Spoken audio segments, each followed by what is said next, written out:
So good morning, everyone. As you can probably tell, I'm not Meredith Williams. I'm Carl Palmer. I work for Meredith. I'm the branch chief for our Safer Consumer Products program here at the California Department of Toxic Substances Control. Meredith couldn't be here last minute, and she's very sorry about that, but she and I are both very happy everyone is here. And so we just want to get rolling because we've got a lot to do today. But just a couple of thoughts. We are really grateful and excited about this meeting and the energy that was here yesterday and the collaboration and the various points of view. And so thank you, first of all, for being here. And yesterday we talked a lot about the history of AA and the capacity of where we are now, what a lot of people are doing on all these challenging issues. And today we're going to talk a little bit more about where to from here. How are we going to take the next steps forward? Last night we launched the new A4 organization, so there's a lot of exciting things going on. So we want to have some focus at the end of the day as to where we're going to go and how we're going to proceed from here. So that's an important part of today. But I wanted to reflect a little bit of some of the learning that I had yesterday, and part of the thing that I was excited about was this, I think, a kind of a collective recognition that it's really important who's in the room and everyone's individual perspective, and the value of having all perspectives in the room and discussion on these challenging issues. And I wanted to just give an example. Some of you may have seen a couple weeks ago, the Public Health Institute here in California published a little report called the California's Green Chemistry Initiative at Age 10, an evaluation of its progress and promise. And the principal author of this was Gina Solomon, who used to be our agency's science and health advisor. And this looks at the broad California mandate for green chemistry, including our Safer Consumer Products program. And there's a lot of valuable information in here that's relevant to AA and other things that we are hopeful to be doing in California. But I wanted to just highlight a couple of things, or one in particular. When in the evaluation of what we're doing in our Safer Consumer Products regulations in implementing AA as a critical component of moving the ball forward, let me just read real briefly. The heading is Potential Cumbersome Alternative Analysis. And in California, we call AA alternative analysis. And part of this process, the core of it was interviewing a lot of experts from industry, academia, NGOs, government, about their perspective on how we're doing in California. So the interviews revealed significant uncertainty and anxiety about the AA process, although many interviewees cited this process as a conceptual strength of the California approach. Many also worried about how it would work in practice. A prime concern was the process would be too complex and slow. Business interviewees also worried about the cost. And then there's some quotes, and I want to read you one quote. And there's a lot of great quotes in this report. Some more entertaining than others, but this one is from a business entity that said, quote, "If I happened to be at the point of the lance, I would chew my arm off rather than do an alternatives assessment." And the reason is because if you just sat back and looked at it, it appeared to be an infinite amount of work for an indeterminate benefit. So now I don't particularly subscribe to that view, but I think that the important thing for me is that that person is a player in the field. And one thing we talked about yesterday, the importance of understanding everyone's perspective, getting their input so that we can make these processes better and effective. So it is important that you include everyone. And certainly California's desire is to have people move through AA and make good decisions and get good outcomes. And certainly it will be easier if you have both hands to do it rather than one you chewed off. But what we need is everyone to participate. And that's part of the excitement we have today, that everyone here is a partner in this for everyone's own interests. And certainly California's selfish interests are to make our process work. And so we appreciate everyone being here today. So as we move on, it's going to be an exciting day, and thanks for coming. I now want to introduce Dr. Rick Wycheck from NIEHS, and we are really excited that Rick and his organization have not only lent their money and name to this process, but that he's here today showing support and helping us be one of those voices in the room and partners as we move forward. So, Rick.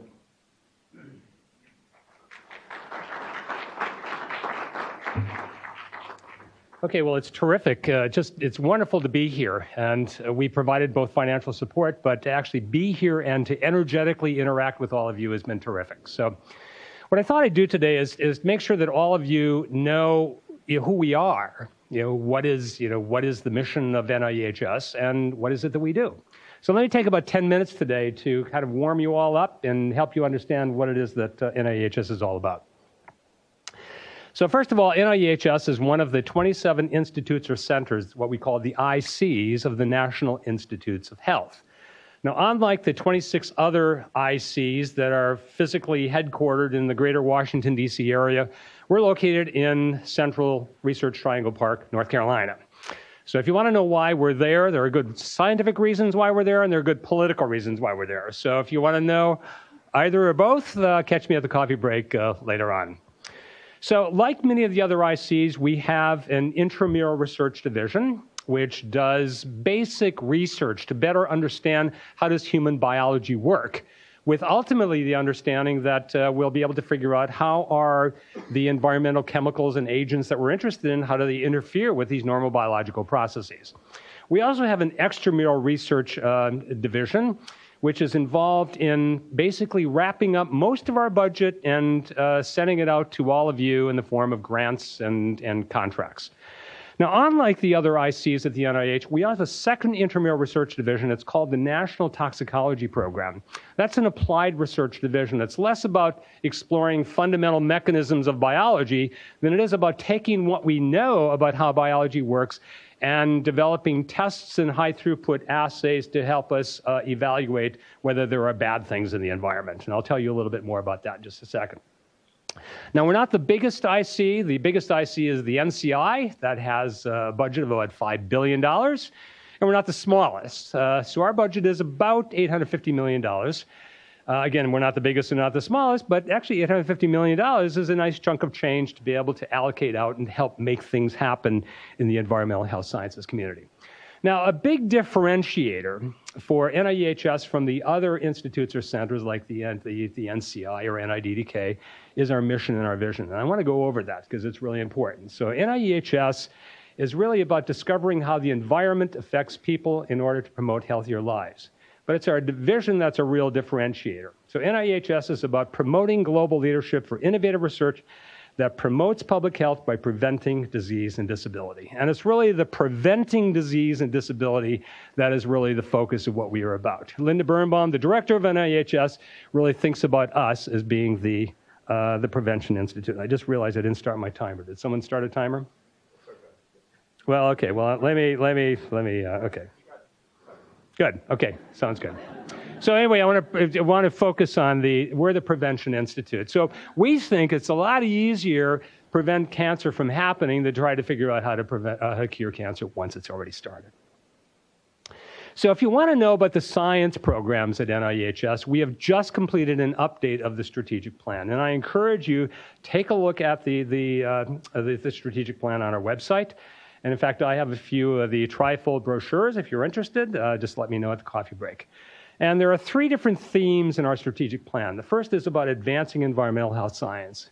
And this is very much about better understanding windows of susceptibility. When do the exposures actually have an impact? And it's not necessarily the immediate previous exposure that causes health effects. What about mixtures? We talk about individual components, BPA. Well, we're not exposed to BPA, just BPA. We're sniffing in all of the various chemicals in the fabrics and the carpets, and we were breathing in ozone and PM 2.5 behind the diesel bus that I was walking behind this morning. So we have to figure out how do we factor all these things into the equation, and we've launched a new initiative called the Exposome Initiative, which is to look at the totality of exposure to better connect environmental exposures with adverse health effects. We're also looking at, a whole variety of different things. The whole issue of predictive toxicology, to take the information that we know about how biology works and to develop assays so we can test different chemicals, not just by blindly injecting different doses into animals, but actually employing the knowledge of how biology works to help us better understand toxicity. And a big component of advancing environmental health science is better understanding individual genetic and epigenetic susceptibility. I'm going to focus on that in just a couple of minutes. The second theme is about translating the work that we've done. And it's no longer acceptable to do the research and publish it in high-profile journals. We have to develop the mechanisms to actually get this out and to put it to work for the benefit of the public health community. So take a look at the theme 2 if you're interested in this. And a big component of the figuring out how do we take all of this data that we are now accumulating, and a lot of this just sits on the hard drives or in the offices of investigators, and when we retire, it gets lost to the world. So we've got to figure out a completely different approach to managing the data that we support developing. And the last is really about enhancing the stewardship and EHS through stewardship and support. And a big part of this is making sure that we have people who are trained in environmental health sciences for the future, and that we can get people working collaboratively together, because the environment is a complex issue and we can't do it in individual PIs working with individual postdocs and technicians any longer. It doesn't mean that individual labs funded by R01s are going to go away, but we want to promote collaborative science. Now, let me take just a few minutes and talk about one aspect of our strategic plan, which is, initially I was going to talk about Tox 21 because I was given information that maybe you'd want to know about that, but based on yesterday's discussion, I think most of you are familiar with the elements of Tox 21.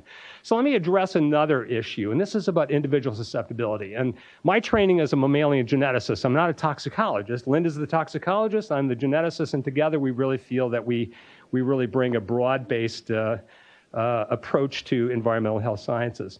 So the reality is that if we really want to understand how the environment affects public health, we have to stop using just statistical averages.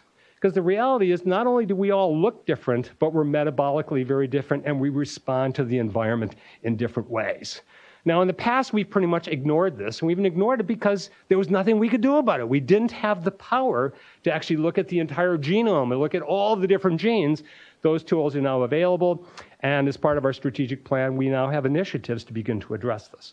Now, this is true also for the NIH. Now, if you're not aware of this new initiative, I strongly encourage you, Google all of us at the NIH and learn about this, because this is the new initiative Francis Collins launched last May. It's about taking 1 million people that are biologically diverse, genetically diverse, and then accounting for individual differences in lifestyle, socioeconomics, environment, and biology. And this we really feel is going to be transformative in being able to help us understand how does the environment actually impact individuals based on their individual biology. So to illustrate this issue of individual variability, and it's not only true for humans, but it's true for mice, it's true for Drosophila, it's true for C. elegans. I mean, whatever organism that you're interested in, there is biological variability. So here's an example of some data that was collected, sponsored by NIEHS in the mid-2000s. And the question was, if you take different inbred strains of mouse, and this is really in the era, and we're still, for the most part, doing this. We think about humans, mice, rats. You know, we think about species differences. And if there's a difference between a mouse experiment and a human experiment, that must be a species-specific difference.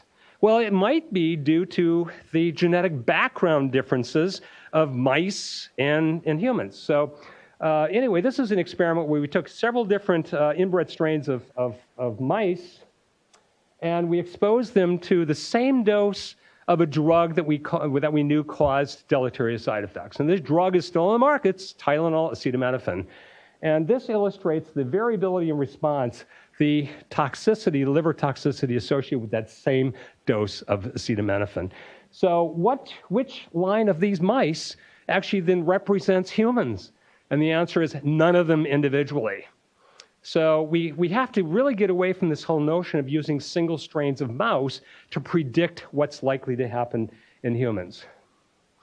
And the same thing is true for almost any variable that I can think of. This is benzene clearance associated with benzene toxicity. Again, huge amounts of individual variability between different inbred strains of mice.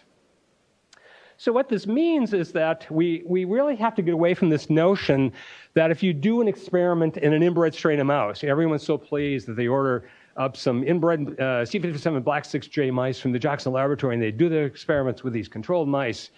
Inbred strains of mice are very unusual life forms. There is no human that's homozygous at every single locus.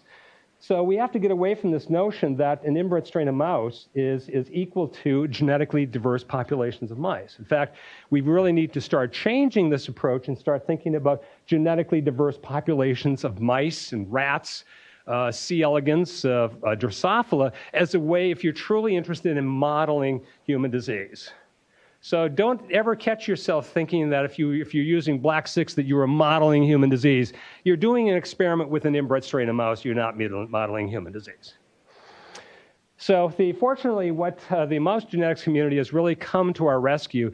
They've created new reference populations of mice. And I don't have the time to go into all of the nuances of why this is really important.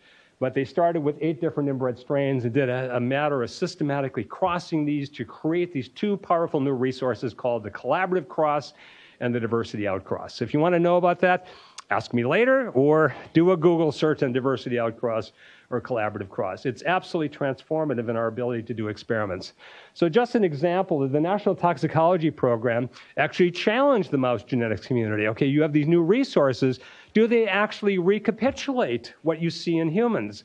And what we know in humans is that for a given exposure of benzene, there is a wide degree of biological variation in the response to benzene exposure. And what they found is that with using this new reference population, they see that same diversity of response that you see in the human population. So finally, we now have a reference population of mice that's truly predictive. It is modeling what you see in humans.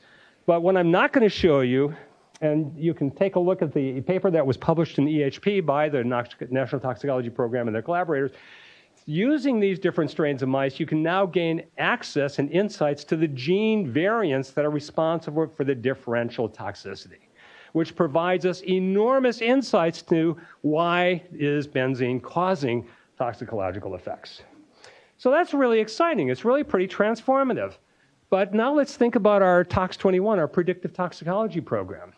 The reality is that there are tens and thousands of chemicals on the market, and we're not going to do one of these population-based experiments on all of them. So how can we complement some of the exciting in vitro assays and cell-based assays that are available through Tox21, and can we use the power of genetics? And can we use the power of this genetic heterogeneity to predict whether a chemical entity is likely to be hazardous across a wide degree of genetic variation, or is it specific to certain individuals? So one of our grantees, Ted Choi, and I'll show you the reference to his work in just a second, actually came up with an approach where instead of using a population of mice, he actually has developed a population of embryonic stem cells. So starting with, say, he has now over 1,000 different individual mice that are genetically diverse. He's created embryonic stem cell lines from each of them.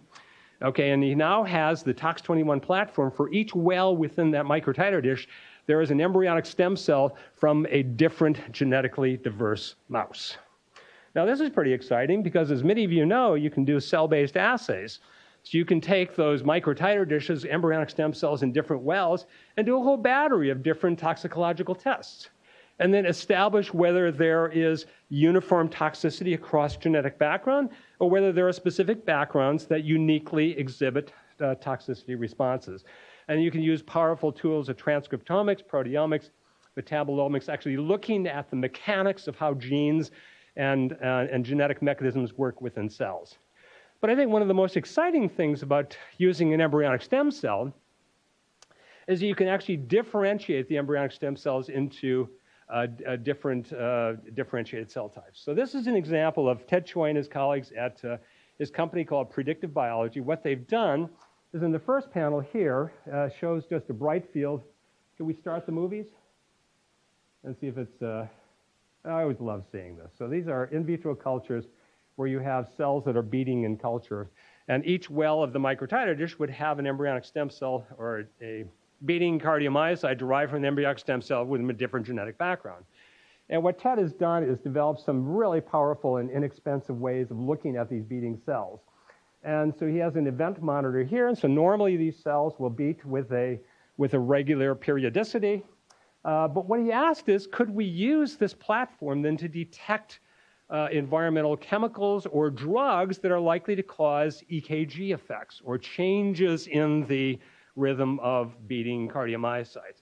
So he took a drug that was pulled from the market. The drug is called estemazole. It was pulled from the market because it caused heart irregularities. And so in the second panel here, could we start the movie again? And hopefully what you can see is that these cells are beating in a very regular way. Now, if you take the estemazole, which cause these cardiac arrhythmias, let's activate this panel here.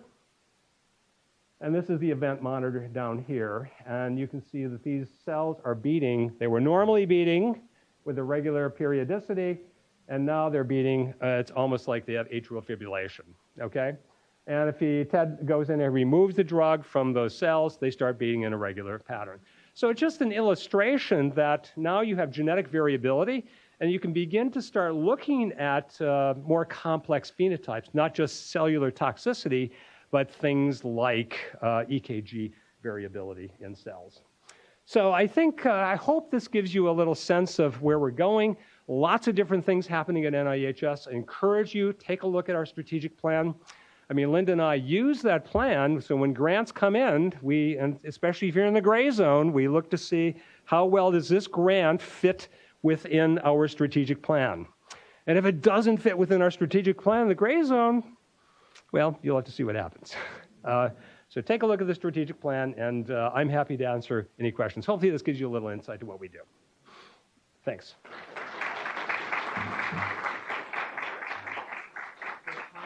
I'm going to ask you one question, and this relates back to the NIH plan, is how does this relate back to design application of safer chemicals? So how do you take all this great knowledge and then throw it back into supporting the goals of alternatives assessment? Yeah, well, it's a great question. I should have actually pointed that out. I mean, a big part of the National Toxicology Program is we need to have robust means to evaluate, toxicity. Because one of the surest things we don't want to do is actually identify an alternative like BPS, which ultimately turns out to be as toxic, if not potentially even more toxic. So developing more robust, faster, and inexpensive ways of evaluating toxicity of different agents, environmental agents, is a big focus of the National Toxicology Program and part of our Theme 1. Great. That's the kind of it in a nutshell. I'm happy to expand on that later. No, that's fabulous. I think that'll feed great into all the tools and different supports that we'll be talking about now. So, great. Okay, thanks again. We talked about, from minute one, we've talked about, the ultimate goal of alternatives assessment is to support the transition to safer, more sustainable chemicals, materials, and products, right? We've focused day one a lot on the methods for evaluation and assessment, but in the end, we don't get those chemistries out there. Evaluation and assessment isn't enough, right? They have to be adopted. And there are a whole set of challenges to adoption, about capacity, about support. And this is a panel, when we set up the A4, Pam, we forgot about Pam too. You're supposed to be up here too. Sorry, our new A4 president is supposed to be here. For those of you who weren't here last night, Pam Spencer is our new president of the Association for the Advancement of Alternatives Assessment. And she will be later giving her inaugural address, so you shouldn't leave for that. We did the big reveal last night. This morning is the inaugural address, and you don't want to miss that, right? That's going to be better than the president's inaugural address. So, well, anything would be better than the president's inaugural address. So, low bar. So, anyway, so support is a critical aspect of alternatives assessment. When we set up the A4, it's a scientific and practice association because we want to take these tools and be able to apply them at an industrial or a government level. So we have a great panel here to go through some of those challenges and opportunities in supporting the adoption of safer, more sustainable chemicals. We have Liz Harriman from the Toxics Use Reduction Institute, Kevin Masterson from the Oregon Department of Environmental Quality, Mari Vainio from the European Chemicals Agency, Saskia Van Bergen from the Washington Department of Ecology, Elaine Cohen-Hubel from EPA, and Pam Spencer is going to comment on what she hears from the industry perspective of what's needed to help support alternatives assessment and informed substitution in industry. So we're going to have each of our panelists speak for about, we said, 8 minutes, and then we're going to have some discussion and Q&A, and then we'll move into discussion groups on some of these issues. So we'll start with Liz. Do you want to do it from sitting, standing? Okay. Yeah, that'll probably help. Can you hear me okay? So I'm with the Toxics Use Reduction Institute. The TUR program began in 1990, so we've been around a while. Our mission is to help companies and communities in Massachusetts reduce their use of toxic chemicals in manufacturing and in products. Companies aren't required to do anything under our law other than report every year on what they use and plan every other year. That planning is where the alternatives assessment comes in. That's one of their options they need to investigate for any toxic chemical they use. They don't have to implement, but this helps them go through the process of evaluating what their options are. Those plans have to be signed by a certified TUR planner, and I'll get to that in a minute. So TUR has set up a support structure, and that's why Joel asked me to give you a little overview. What kind of a support structure do you need to actually get to implementation from an objective of toxics use reduction? So we support alternatives assessment by developing methods. We never do that in a vacuum. We've worked with IC2, with Lowell Center, with all sorts of other folks on developing those procedures, and of course they're very flexible and unique, build to suit whatever the situation is, but those methods are really important for us to be able to help our planners be able to evaluate what they've got in their facility and come to good non-regrettable substitution recommendations. We also have a tool that we've developed, Joel mentioned it yesterday, P2 Oasis, which he began way back in his doctoral years. It's gone through a number of iterations since, and that speaks to the fact that we can't all be NIEHS people, and we're not, and the folks on our shop floor are very far from NIEHS. So we have a science advisory board that helps us do that translation, but then we also have this tool called P2 Oasis that you can actually use your safety data sheet to input the information you have. Of course, that's a whole other discussion about the reliability of those sheets, but nevertheless, you can input that information, and it will give you an idea of how different attributes compare across a set of alternatives. So I encourage you to look at that if you're interested. We support the actual implementation of informed substitution in a number of ways. We both help to develop and identify safer alternatives for companies so they know what it is they might look at when they do their plan. We provide grants to communities and businesses and the academics to do research and to try out innovative ideas in their facilities. That could be anything from a dedicated wet cleaner or an innovative parts cleaning option in a facility to an organic land care for playing fields instead of putting in a crumb rubber artificial turf field. So it kind of runs a wide range of things, and we will often say these are things we're kind of particularly interested in, but we look to all of those entities to tell us what they see as innovative ideas. We use demonstration sites to say, okay, we had success here, we had challenges here, and then let people speak to their peers instead of through us or instead of trying to read something, and that helps them figure out what they might want to do. We provide technical assistance. We have a laboratory, and they do primarily cleaning, janitorial cleaning, parts cleaning, and there's an Office of Technical Assistance. It's our sister agency, and they do direct on-site assistance for businesses, sort of like a mini consulting early compliance assistance work, which again gives them ideas. If there are no good opportunities, then we have research capacity at the university or in businesses. We sponsor that research. We also do some ourselves. You may have heard recently that UMass Lowell has licensed a methylene chloride alternative for paint stripping. And so that's something we spent several years on using a tool called HSP, the Hansen Solubility Parameters. I encourage you to check it out if you haven't already looked at it. It was very helpful in trying to find a solvent blend that could do a similar performance as a methylene chloride-based stripper, but in a much safer formulation. So then lessons learned, a kind of a real quick summary of kind of what we do to support informed substitution and what lessons have we learned. I think that substitution is a really heavy lift for companies, especially for small companies, and they do need a lot of support or it's not going to happen. I think we've found that when they have both drivers and support, that's where things are more likely to happen. So in Massachusetts, their requirement to plan is a driver to do an alternatives assessment or whatever assessment they need to see what their options are. Our requirement for continuing education for our planners is a way to build capacity in the people that are doing those assessments. Things have changed a lot since 1990 and what we're able to provide for them for both methods and information. And so continuing ed requirements means that they actually have to keep coming back to either us or somebody else and knowing what's current. Regulatory drivers that others provide, Massachusetts isn't providing them, but boy, other states, Europe, those regulatory drivers give our planners and our EHS folks a reason to go to their management and say, hey, we really need to do this in a serious way.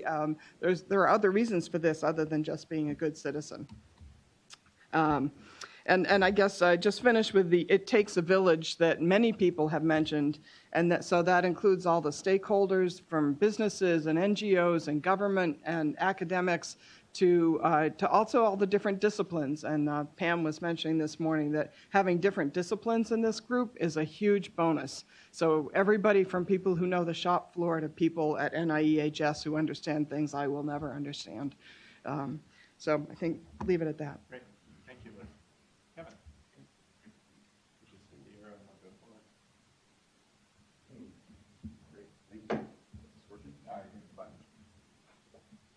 There, thank you. So I'm going to talk about building capacity from a smaller state's perspective. We're sort of a small, mid-sized state when it comes to budget and population. And so we have some unique challenges, even though we're real interested in pursuing alternatives assessment.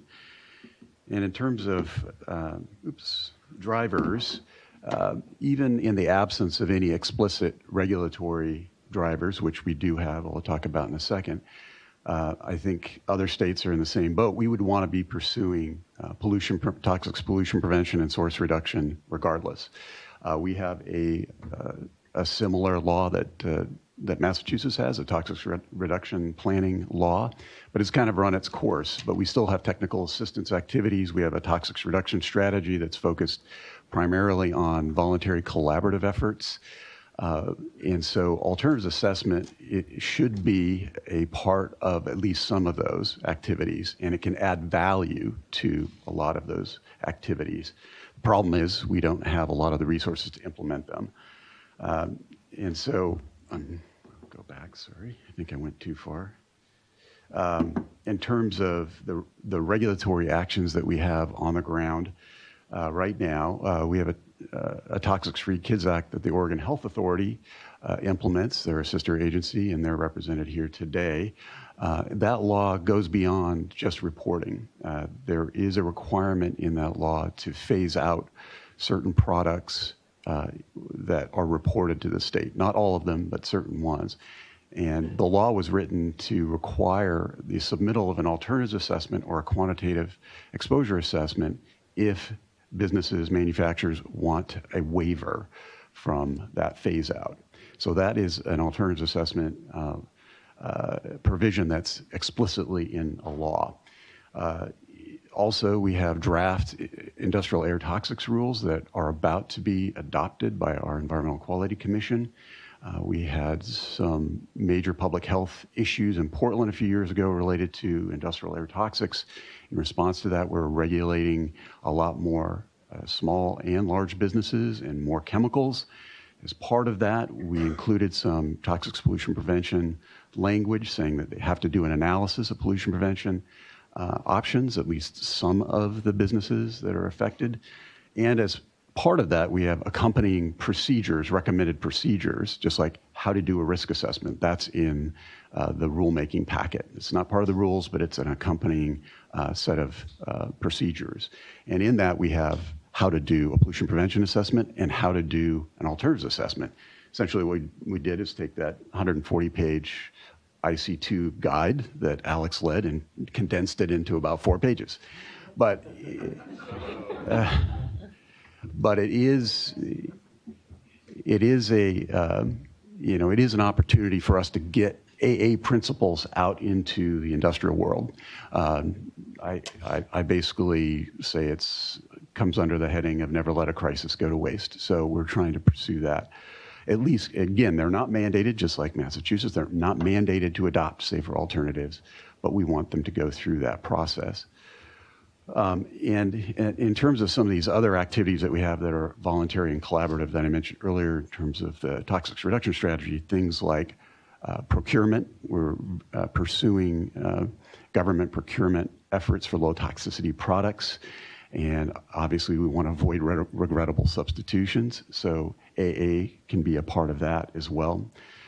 So we are trying to pursue AA in a number of ways, but because we are a small state, we have minimal dedicated resources. We have like 0.12 FTE sort of dedicated for a couple of us. It's a small part of our work plans. So we don't have folks like Saskia or Brian in Washington. They now have 3 individuals, and the California Department of Toxic Substances Control has even more for their safer consumer products law, but they will tell you that is not nearly enough given the daunting challenges that they have, and there's so much involved with alternatives assessment. So how do we respond to that? It's all about leveraging. We leverage the heck out of everything we can.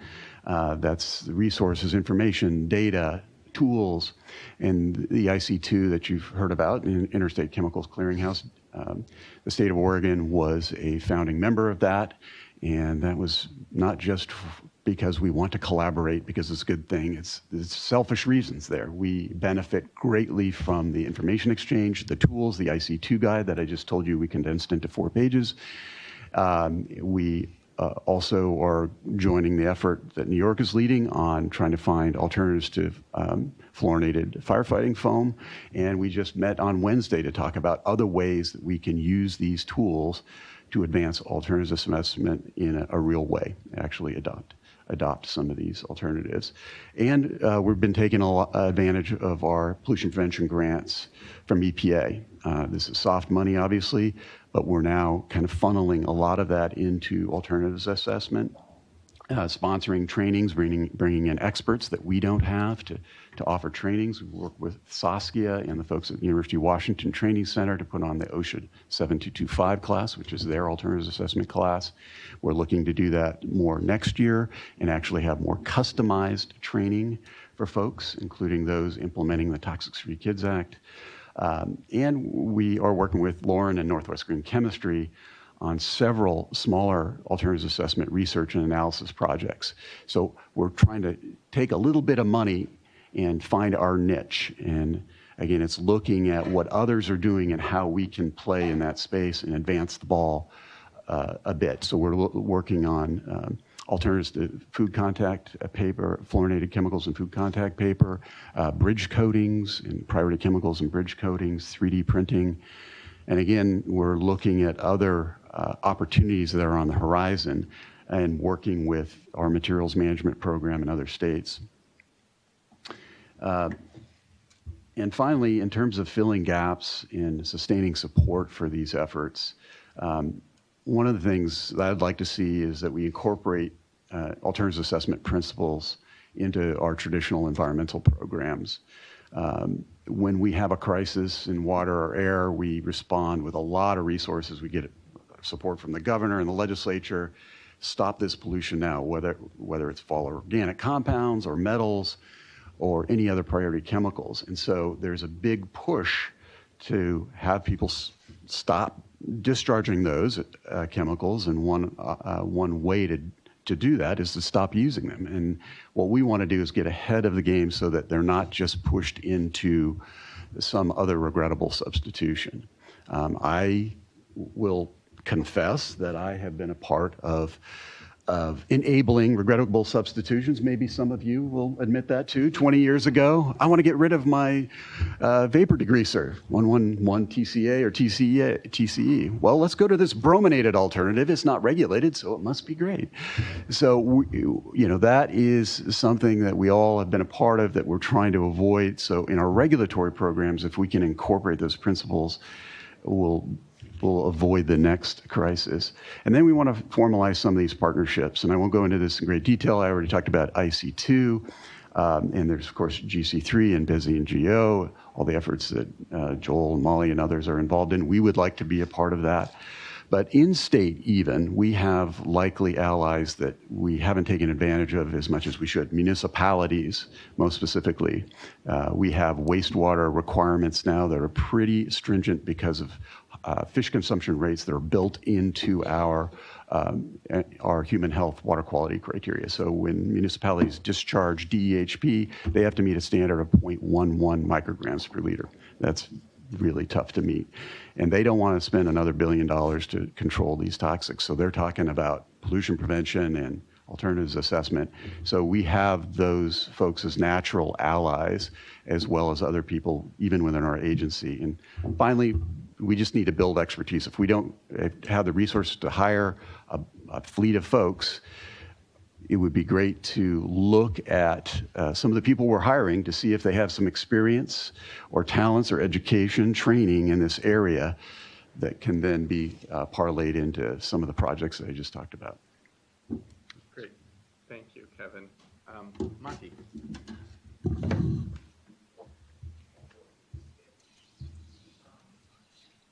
Oh, he's getting up.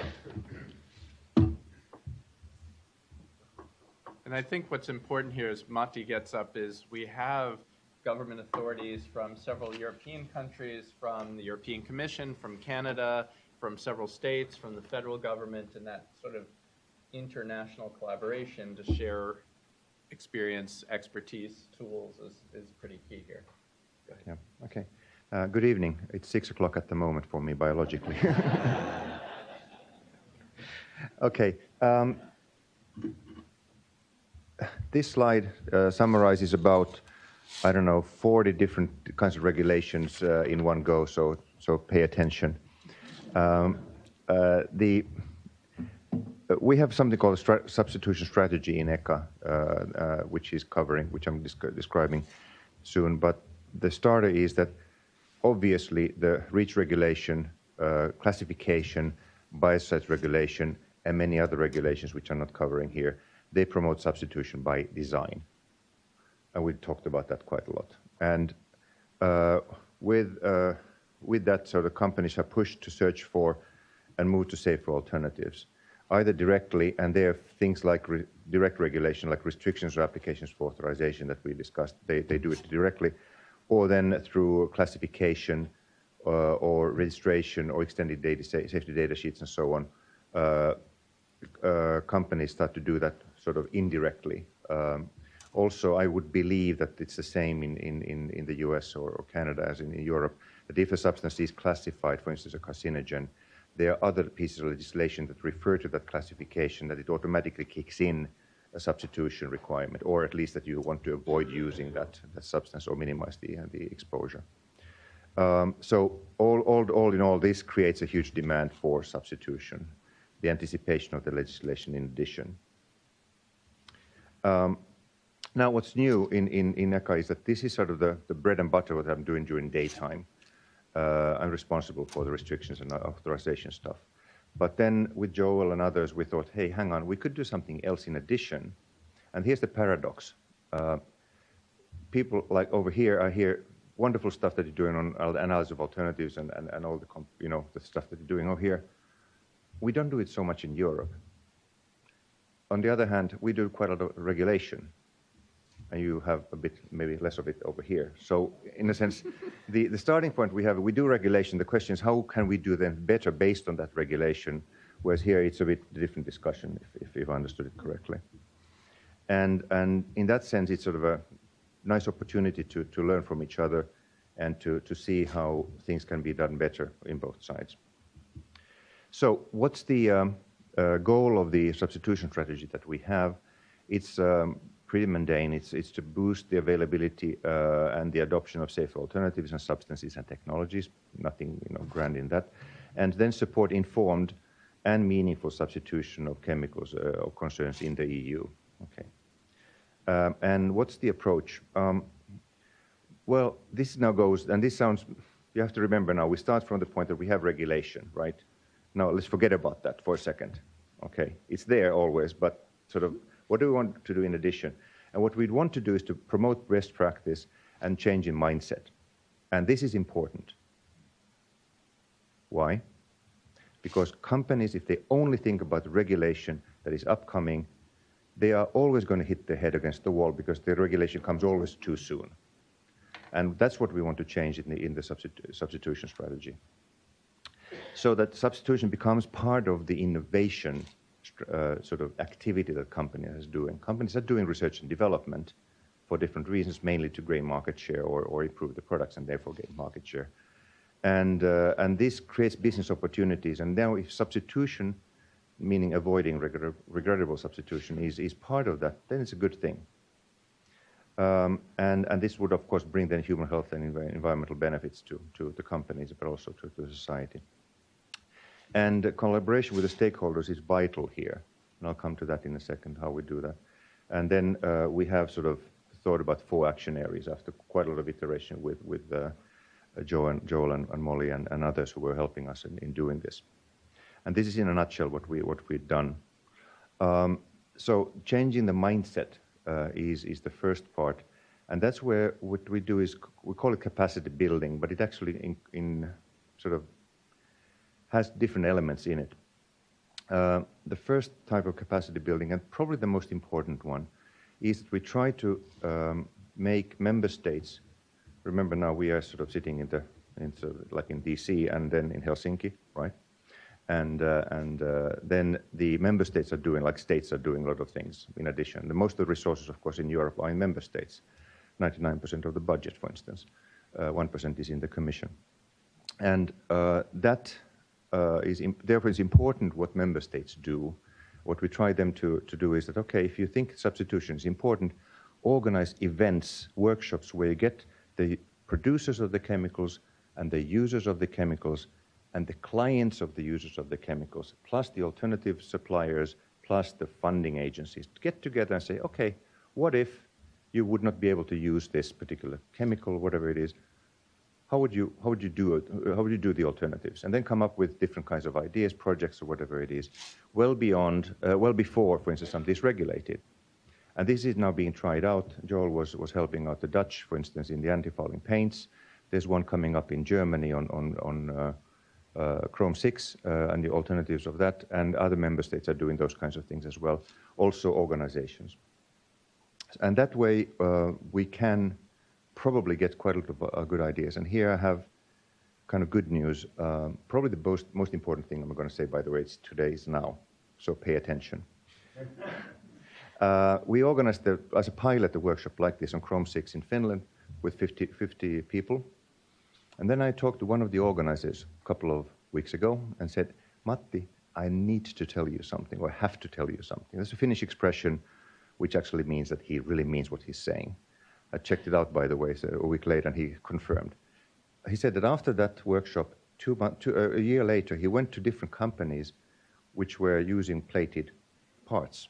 And he'd never seen as much activity in the secret rooms. I mean, there's these companies have these rooms where nobody else goes to, but he was able to go there. So that they have all these different kinds of parts that they were playing out with and trying out. It meant that something was going on between the companies. I was not, able to observe that, but something as a follow-up happened. And that's important, because that's where really substitution is happening, when companies when they try out different technologies.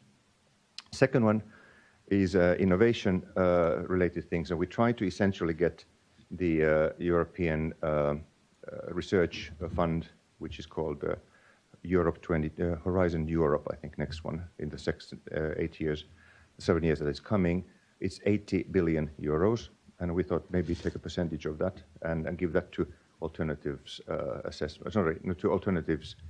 alternatives in terms of materials, for instance. So we're discussing with them how to do that.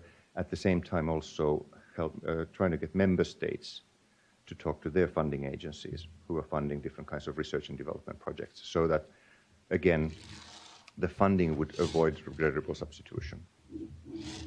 The third is then using our own data in ECHA. Because of REACH regulation, we have a lot of data and registration data, how that could be best used for companies if they want to go to alternatives. Again, that the alternatives would not be regrettable, and how our data could be best used in that respect.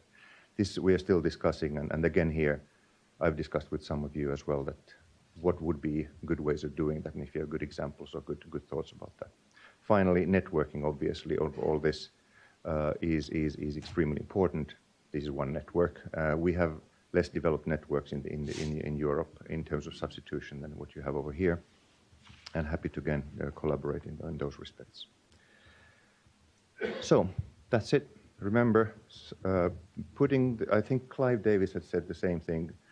He's sort of, when you get people together from very different angles and very different perspectives, and actually get them together, and so that they really have a need to discuss and to, trust in a sense that they actually can do something, wonders can happen, and non-regrettable substitution or informed substitution in particular. Thank you.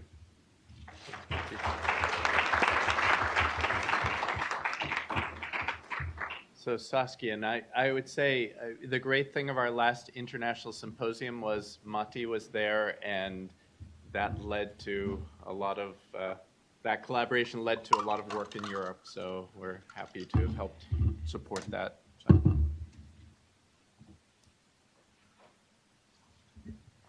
Okay, so I'm here to talk about professional development and higher education efforts. And just to give some context, Brian showed this yesterday. Basically, this is one of the priorities of ecology, preventing and reducing toxic threats. And so I do most of my work in green chemistry, and Brian does most of his work in safer alternatives. A lot of times we work together. Alex hadn't done the safer alternatives, so a lot of this effort also actually reflects the work that he'd been together. We will have another person, yay! But also we do have some regional staff who help us as well. And so really, in order to do advancing safer alternatives in green chemistry, we really increase awareness adoption through tools, trainings, and technical assistance. And in this case, I'm talking, as I mentioned, for continuing ed and professional education, but there's many other audiences that we also work with. When we first started, a critical question is, who is your audience, right? And we're chemists, we're kind of novice at this whole marketing thing, and we asked what sector, what's their role, and then we got a little more savvy, and we're like, okay, what's their educational background, and what's their capacity? Like, how much time can they actually invest in this? Do they really need to deep dive, or do they need really a broad training? But then the real question is, do you actually have an audience? Like, if you build trainings, will they come? And the answer is no. That was a lesson learned. So basically, how much experience do you have with safer alternatives? Really, that's the level that you need to do for the training, right? And how much time are they willing to invest really depends on how much value the training is to the audience. What will they get, right? So how they benefit is really important, especially when you're trying to make a change, right? Because change is hard, so you really want to help everyone. So what we've been doing is we've been actually trying to build out trainings for internal and external audiences, and this is kind of an overview of what we have been doing. There's some content that is much more breadth, some that's more depth. In general, for the general audience, we're trying to go broad, and then for specific people, we're going deeper. For example, Brian is a practitioner in green screen training, or in green screen. I'm sorry if I got that terminology slightly wrong. So basically, we had two broad audiences. Obviously, more specifically, you can go into a little more niche, but this was kind of the overarching one. So I'm going to show a few of the trainings with hyperlinks so that you actually can check it out. One of them is the GC3 Safer Chemistry Training for Businesses. The idea of that was to develop a training for GC3 members where they wanted to learn more about safer alternatives in green chemistry. And so there are different webinars. Basically, people had said they really wanted a training, they wanted a day or two training, but nobody wanted to travel. So we thought, all right, how do we do this? And how do we do it cheaply? Because there was no budget. We get experts, we do webinars, we lightly record them, and we put them available on the website. So there are descriptions, there's slides. If you only want to hear 20 minutes, one presenter, you can actually jump to it. And then there's some additional materials as well. Also, another course that I really recommend was that OSHA was actually, they put together the steps for transitioning to safer chemicals, which is a wonderful resource that basically has 7 steps, and it has hyperlinks to a lot of the tools that we were using. And so it was a really nice opportunity, an example of how you can leverage efforts and work with other organizations, as well as the efforts with the GC3. But they were developing a training, and the training goes through the 7 steps. I think one of my favorites is probably the stakeholder process. It really is giving you an overview of an alternative assessment without actually telling you you're learning about alternative assessments. So actually, good marketing. But the hands-on activities, the kind of case studies, you actually practice and you kind of struggle a little bit. So you really are learning a little bit more about the process. And it provides tools, related resources, and databases. And it's in different regions. I'd say the Pacific Northwest is totally the best. We have a really good group of instructors. I think there are amazing ones elsewhere, so probably that was a bit mean. But Nancy Simcox up at UOutDub, amazing collaborator, and been willing to work with us, and we've been updating the resources in that training. Another one, there's a certificate program at the University of Washington as well. It's online. I just wanted to highlight the alternative assessment tools for safer chemical decisions. Much more of an investment rather than a day and a half or free on your own. This is over a course of 8 months in that class. One class is about 3 months, more financial investment, but Anne Blake developed it. Pamela Eisen is now teaching it. There's a lot of really good content. So for education needs, we have some base curriculum at this point. What we really need is we need people to practice, gather information, and identify needs so tools can get developed further. We have more examples of stuff that more basically development case studies, but you really also need to be comfortable with taking risks because we're not going to get it right all the time. And really a lot of times lessons learned, what worked is all important, but what didn't is also really important. So then we can make the case studies and we can bring it back into the education, and it can be for a number of different audiences. So I'm going to quickly cover a little bit about higher education. We've been working on some toxicology resources for chemistry faculty. A lot of this is done through the Green Chemistry Commitment at Beyond Benign. So they have a toxicology working group.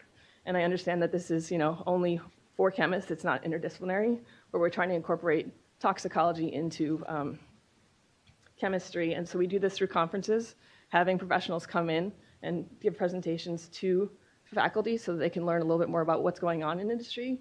And then also sometimes it's providing tools such as, this is an example of a double displacement reaction, comparing 3 reactions, and basically getting students, 1, to actually look at SDSs, and then 2, to figure out how to bin the chemicals to basically make a chemical hazard assessment. And so then they compare them and they actually say that they like reaction 3 better.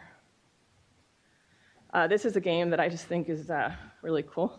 It was developed by Modern, and just wanted to highlight it because it's another thing that you can use in the chemistry classroom where you're talking about basically playing with the chemical properties to optimize cleaning performance as well as toxicity. And the opportunities that I see here, because really chemistry is only one of the disciplines, we really want to be interdisciplinary. And so it's a lot of the project-based classes, capstone projects, and internships. And so I think we can try to build more of these by looking from the examples that are there and seeing how they are transferable.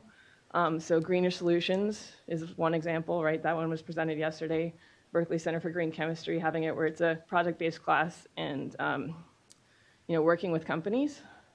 Also, Northwest Green Chemistry did a capstone project with Gonzaga University, another example of how you can actually be working with the university in a class and helping them. They did an alternative assessment on food packaging.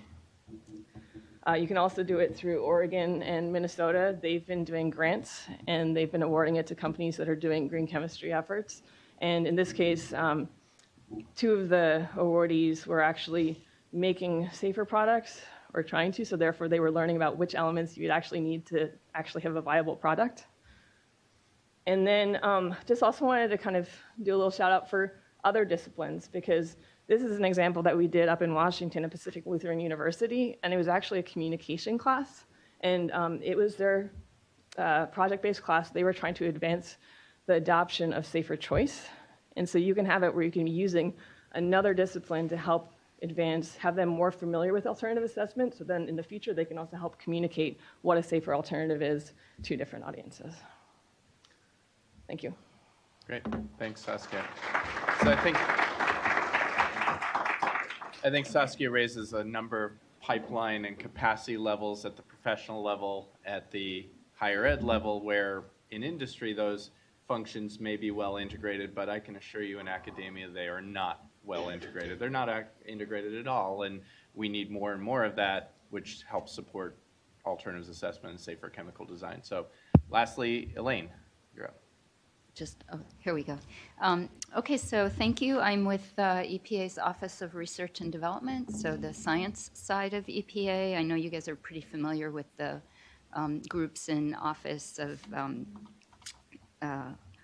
Chemical Safety and Pollution Prevention. I had to spell out in my head the acronym. But we've been made very significant investments over the last, over 10 years now in computational toxicology and predictive exposure information and tools. And so the sort of driver for that was really the fact that, of course, there's thousands of chemicals in commerce, and we do have regulatory drivers for needing to evaluate chemicals, and those drivers have amplified over the last decade. So in the process of addressing sort of what so the goal of the program from the beginning was to really access and bring in advanced scientific tools to the agency and apply those in the chemical evaluation sphere. And in doing that, I think one of the big challenges and one of the strategic decisions was made was not really just to sort of, if they build it, if we build it, you will come or something, was really to drive development of the both the tox testing tools and the predictive exposure tools through very specific decision contexts. So the first real test was the endocrine disruption screening program at EPA. And since then, we've moved to several other applications in the agency. And right now, there's a lot of time and energy going into how the tools that have been developed can be applied to increase the rate that TSCA can evaluate chemicals. It's actually been written into the new legislation that alternatives to animal testing be applied to the TSCA program. So the driver was this landscape of both consumer products and chemicals changing dramatically, advancing the cutting edge methods to provide data for high throughput, risk-informed evaluation of existing and importantly new chemicals. And the risk-informed aspect is, I think, something we can't take very lightly, because most jurisdictions in the world do risk-based chemical management. So that's really very important to us. And then the other thing that's been really critical is in the process of building out these tools is really extending understanding of how chemical and material product features and function can be used to predict impacts under real-world conditions. So it's a lot about being able to predict and anticipate consequences or of chemical use. So the stakeholders, because of that kind of emphasis and the real goal to really accelerate the pace of chemical evaluation, again, this is all being built out in the context of needing to make particular decisions within the agency, but the resulting toolkit is very applicable across a broad range of stakeholders. And at this point, even in the last couple of years, the availability of information has just increased exponentially, and it's a really good time to help other people, stakeholders, all the way from regulators to entrepreneurs and community stakeholders really be able to access and use the information. So that's kind of where we are. So you heard mention of the CompTox, the EPA CompTox chemistry dashboard yesterday, and those versions are constantly being updated. And a couple years ago, Tony Williams, who was from the sort of the force behind ChemSpider, was hired into EPA and is now the force behind the dashboard.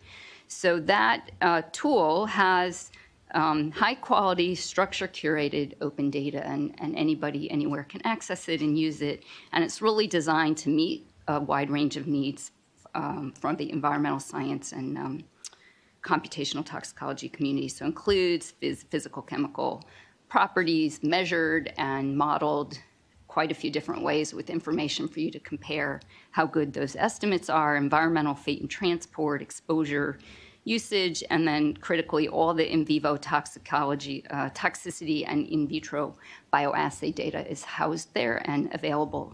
There's batch searching that you can use for fast access to the structure, property, toxicity, and bioassay data for large sets of chemicals. So you can actually run for hundreds and thousands of chemicals at a time and pull out spreadsheets with all that information. And then the other thing that has advanced tremendously, just kind of blows my mind, is it's now called CPDAT, and that's the product, chemical product information. And the group, the very tiny, small, itty-bitty group in Office of Research and Development that's been working on that has pulled in, curated, scrubbed, mined information on anything that's out there, any product that's out there, any information on ingredients in the product, functional uses of the product, categories, so the information's all organized by products, by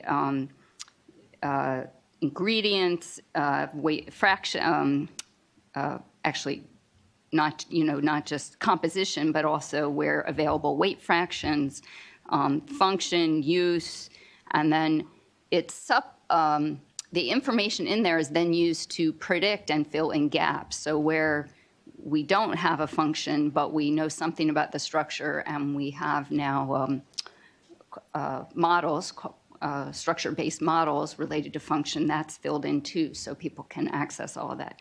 So getting to that right now, I think is a little bit trickier, but it's all 100% publicly available. And there's a lot of energy around making that accessible through workflows and web services that would really target specific, again, decision contexts and needs. So I think there's a real opportunity to, at this point, try to really make that information, all that information, the tox, but critically the exposure information too, available in a way that people can rapidly screen, access, do comparative exposure without having to, dig down and really go at a high level and start digging around and finding all the information on your own.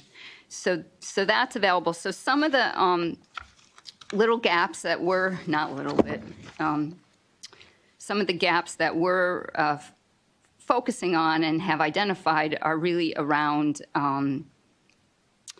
some of the particular use pathways and emissions from products and things, so articles, and but that too we're building out not just through increasingly available public information in that area, but we are, where we can, supplementing with some actual measurements where we've taken products and done measurements on the composition and the emissions and things from those. So that's a little resource limited, but it's moving. And I think the real value of these resources now too, in addition to sort of a wide range of stakeholders being able to access and our interest in really helping develop those workflows that would make that access tenable for everybody, is that having that public, I believe, will continue to sort of drive access to information, because where people don't like the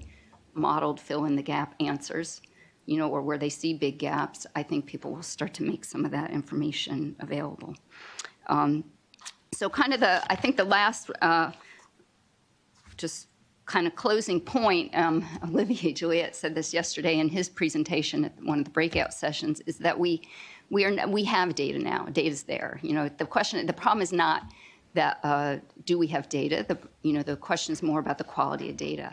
And so, in addition to all this data being available, it is being curated in a way where there is the metadata and there is quality indicators, because for us to use it in any of our programs, we need to have that level of information available. And so we know, too, for many stakeholders and users, that's important. So that is, I think those were sort of the main points I wanted to make. Great.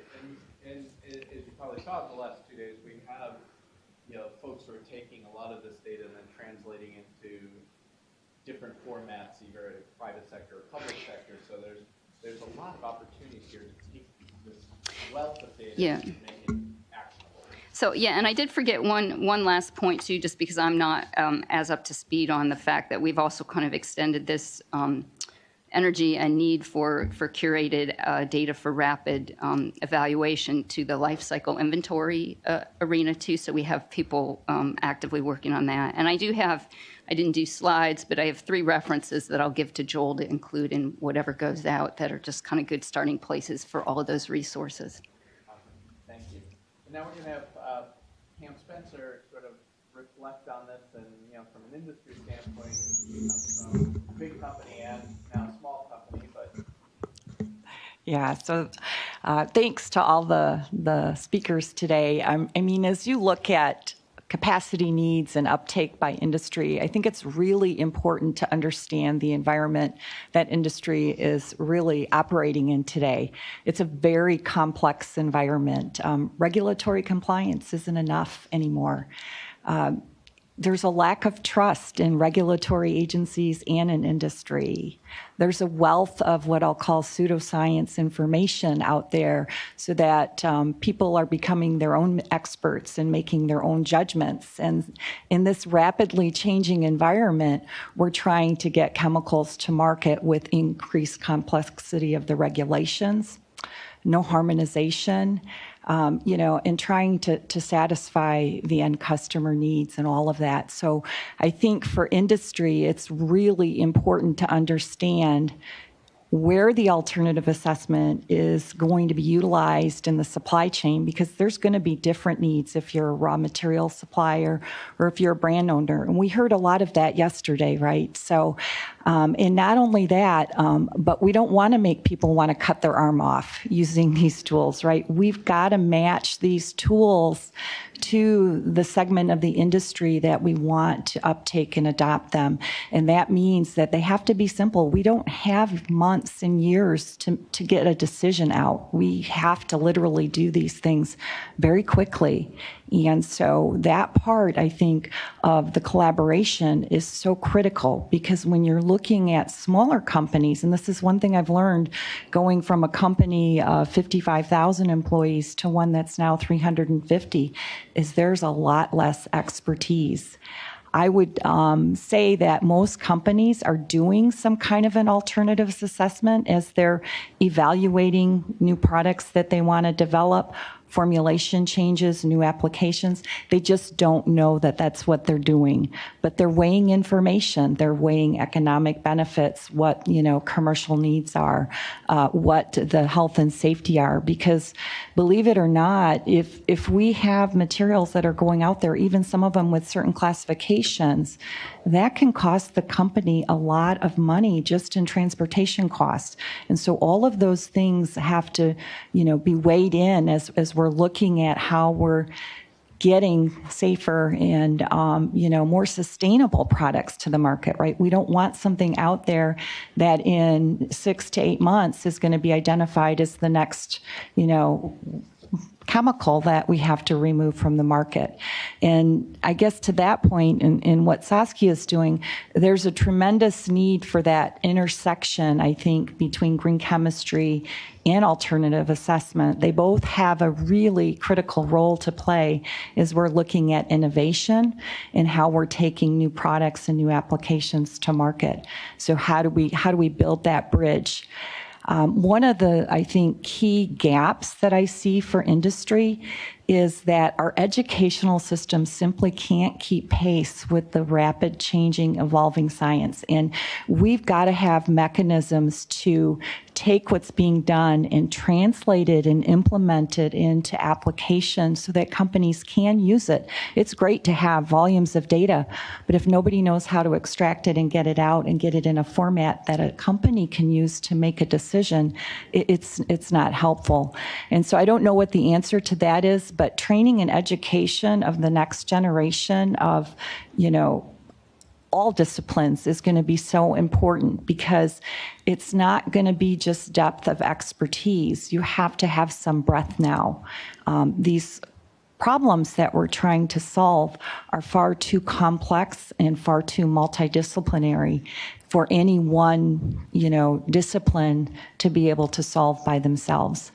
And I always go back to an example where I was at a scientific meeting and one of the developers for the organ on the chip was talking about how that came to be and how they had to really bring, chemists, biologists, computer scientists, and chemical engineers together to say how they were going to do that.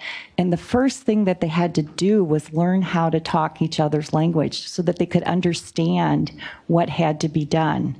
And that's going to be a really critical, important area in the field of alternative assessments, right? Because we're all coming from different disciplines with our own lens.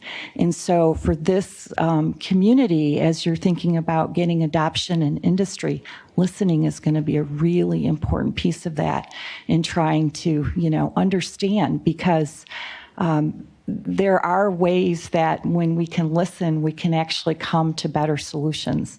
And, in the case of the organ on the chip, us biologists, we wanted to go right to the most complex system and have the Cadillac with everything in it. And fortunately, we had the engineers there that said, well, wait, let's take a systems approach. What's the smallest unit we can start with? And we'll build out from there. So I think that's what we have to do when we're working with industry. Talk about what's that smallest unit that we can start with industry.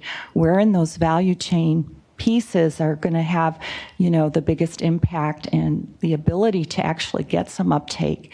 And that's really where we have to target. But industry needs this. It's a tool that can really help them innovate. It's a tool that can offer them flexibility, get them information when they still have options to make changes in design or alter a course. And so it is going to be an incredibly important tool for industry as we go forward. We just have to make sure that it matches their needs so that we don't have, these, dissatisfied people who think it can't be a possibility in their frame of work. So I guess I'll stop there. And great. No, that's perfect. I like that tagline: listening for better solutions. So we have we're sort of backing everything off by 15 minutes. So we have some time for Q&A, points people want to make. And let's see, our mic people are going to go to the back of the room and pass them around.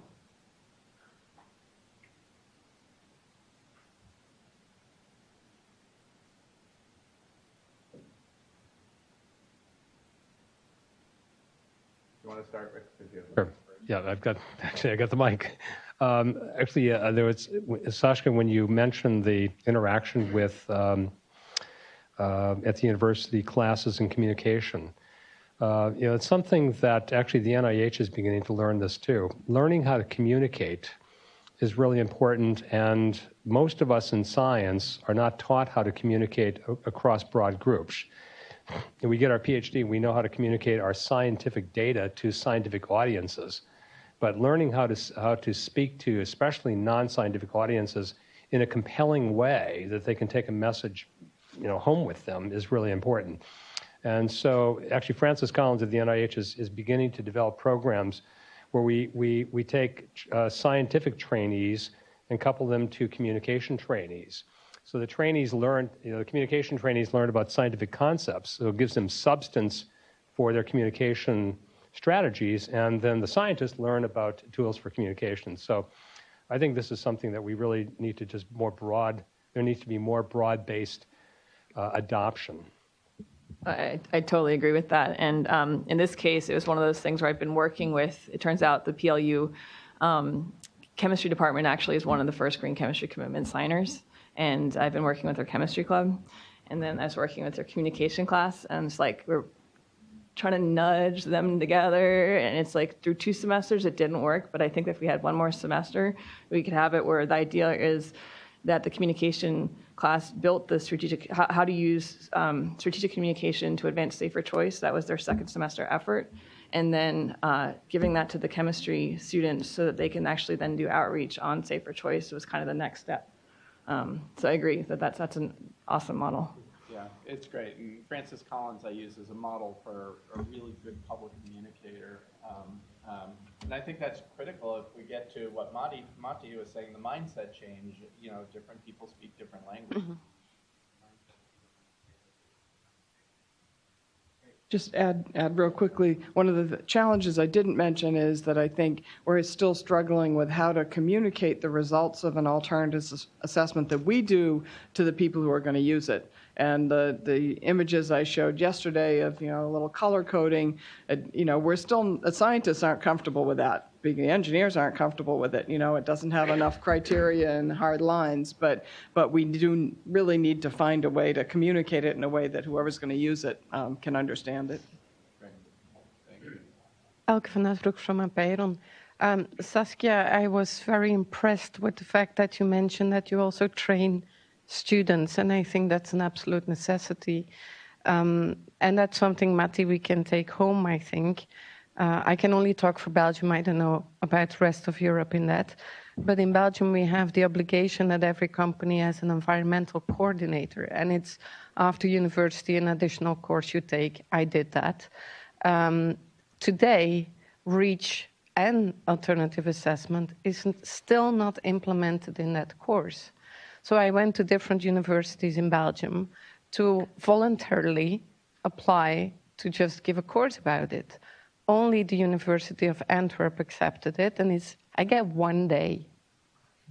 And that's it. And I find this sad, because all of us are passionate about what we do and about what we want to do with the future. And I think we can bring change only if we get the young ones involved as well, because they will be the next leaders in the coming 5 years. So I'm really happy to hear you're doing that, and I think maybe something we can advocate for as well in Europe. Thank you. This is John Katz from EPA, and I guess I was really struck by Pamela's and actually all of the panelists. There was a theme there that was about making it simple, listening to business. I mean, Saskia asked who's the audience, and in the end, the decision makers, the people who make the changes, will be the businesses, whether it's the end users who need a different solution or the providers of those solutions, the chemical companies, formulators. And what it just struck me is, even with all of the scientific and engineering expertises here, we really need expertise in figuring out more drivers. Regulation is one driver, and it seems to be a big one, but it's not like we keep wanting to say more regulation. That's not going to be all that popular.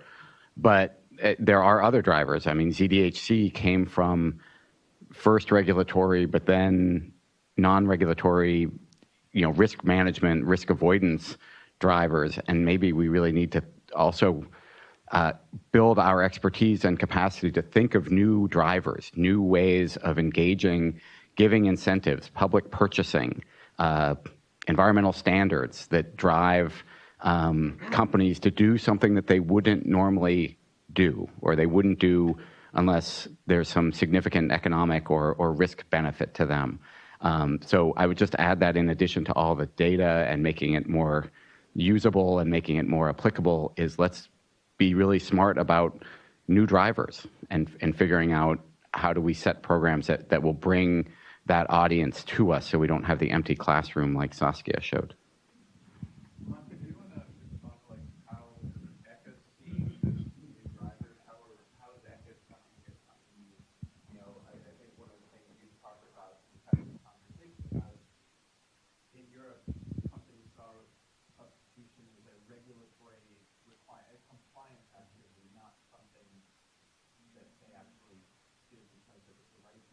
Had to do it, and how do you see these earlier drivers, or are there other drivers that can be created, or you're trying to create?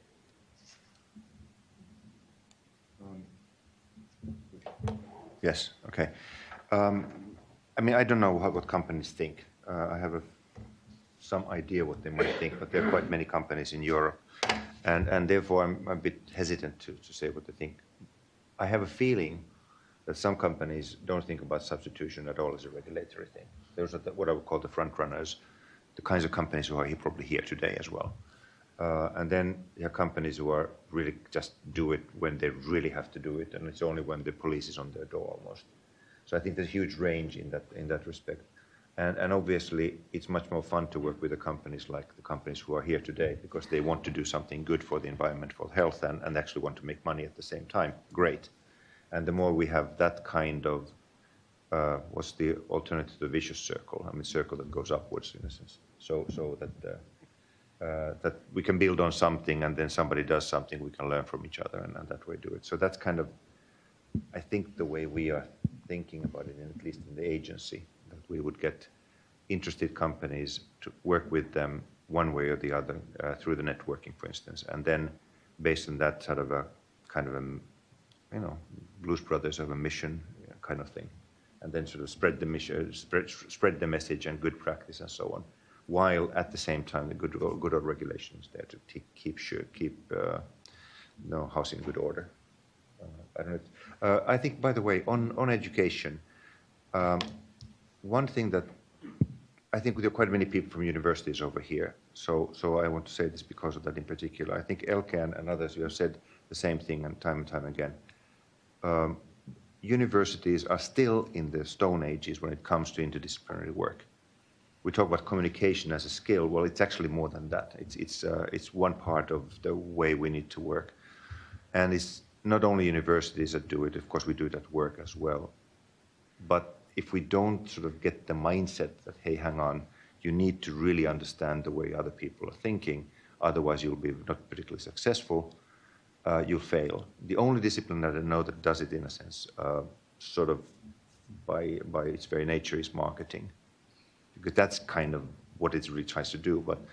But most of the others, they are just digging their hole into their speciality and don't talk to the others, because that's how you make, in a sense, your publications. So that's hard. There are a couple of universities who are trying to do that. There were some examples, and I think it would be good to do more of those and learn from each other in that sense. It's not only about now alternatives assessment in general, it's about it's an interdisciplinary work. I see a lot of nodding. Pardon? You've got to change what you reward, because currently Yeah. you're rewarding this narrow focus Yeah. on collaboration. Yeah. That's part of our strategic plan is thinking about how can we develop tools to reward the types of behaviors that you hope to achieve. Yeah, I can give you one example of a reward. I mean, this because it's my alma mater, Aalto University. It used to be School of Engineering, Business School, and School of Industrial Design. They put the three together, and they are now called Aalto University. And they are trying to do this kind of stuff. And this ME 310, for instance, is this one of the universities that are doing it. So I just happen to know about it because of it's in Helsinki, it's my school. So but many universities are also using centers. Yeah. Cross-disciplinary center using that same Yeah. concept, where you can go to the chemistry department, to the engineering department, the biology department, so getting different people coming together to solve well-defined problems. Exactly. And this whole issue about getting people. Do you hear, by the way? Do you hear at the back? Microphone.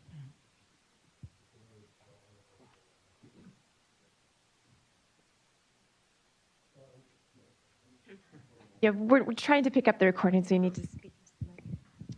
Yeah, so many universities are developing centers that will bring together expertise in different colleges and different departments. And the idea is then to develop multidisciplinary approaches around well-defined themes.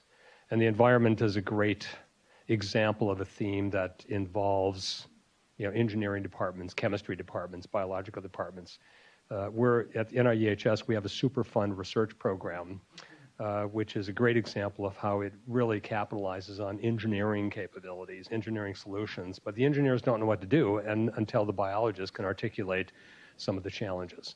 So these communication tools of how do you get, in fact, what we're finding is the first thing is get everyone around the table together and kind of throw out what is the problem that we're trying to solve, and then ask different groups how would they approach, what do they know about the problem and how would they approach it. And actually I've done this in my own laboratory in the past, and it's amazing if you do it right, you can end up coming up with hypotheses and approaches for doing science that everyone around the table would acknowledge, I wouldn't have thought of that in the beginning. So that's, and then once you have that happening, there's this real thrust of exciting cooperativity that actually moves projects forward. There's another comment I want to make about another model, but again, I don't want to monopolize the conversation. So why don't we come back? Sure, yep. I think I'm next. Dorothy Wigmore. I want to challenge people in this room a little bit about some of the, just going to both the interdisciplinary and sort of the term that was used about the drivers, and suggest that you're missing out on some important ones. There's an expression in the union movement that, who brought you the weekend? We tend to forget about the folks that are maybe on the front lines a little bit, whether they're workers or NGOs, when it comes to this kind of stuff. And I would suggest that the drivers behind much of the regulation in this country and certainly in Canada, and I suspect in Europe as well from, I know the UK situation, are not necessarily the people in this room unless they've been activists of some form or another, or have been occasionally on the inside helping to develop regulations. I've been in that situation myself. So one of the things, and also as someone who does participatory action research, interdisciplinary to me means the people that you are researching with, sometimes people think it is researching about, which can include employers and workers. And so in a workplace situation where we're trying to figure out how to get people to adopt much needed, less toxic substances, it's key to be paying attention to what the health and safety people have to say, what the health and safety activists have to say. We have joint health and safety committees in Canada.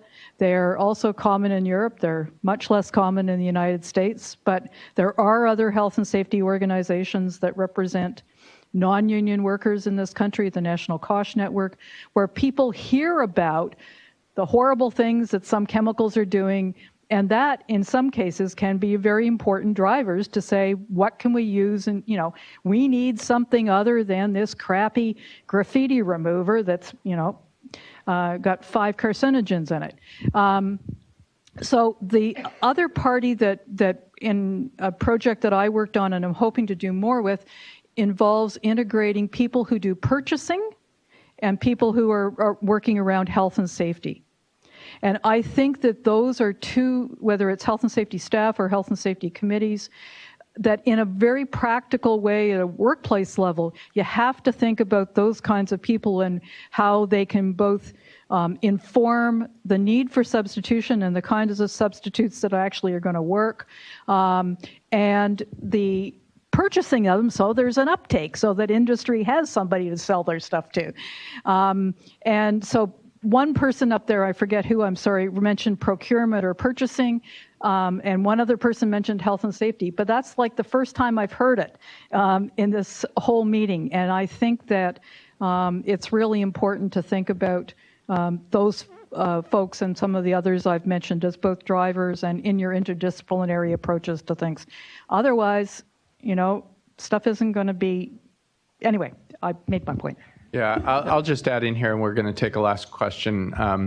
Having worked with, I worked for a number of years with the head of health and safety of the Spanish Trade Union Confederation, and his view of the world was workers should be out ahead of change. So it was the first trade union in the world that took on climate change as a key issue and renewable energy technologies, and the first who developed a whole set of resources around chemical substitution to train workers on chemical substitution, green chemistry, et cetera, because he wanted to be the one directing change rather than responding to change and workers being out front. And, actually the Spanish government with the trade union just set up a whole transition program for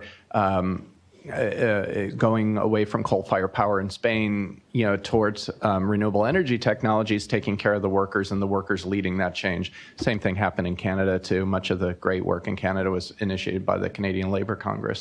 So there is expanding that net of stakeholders is really critical, I think, Dorothy.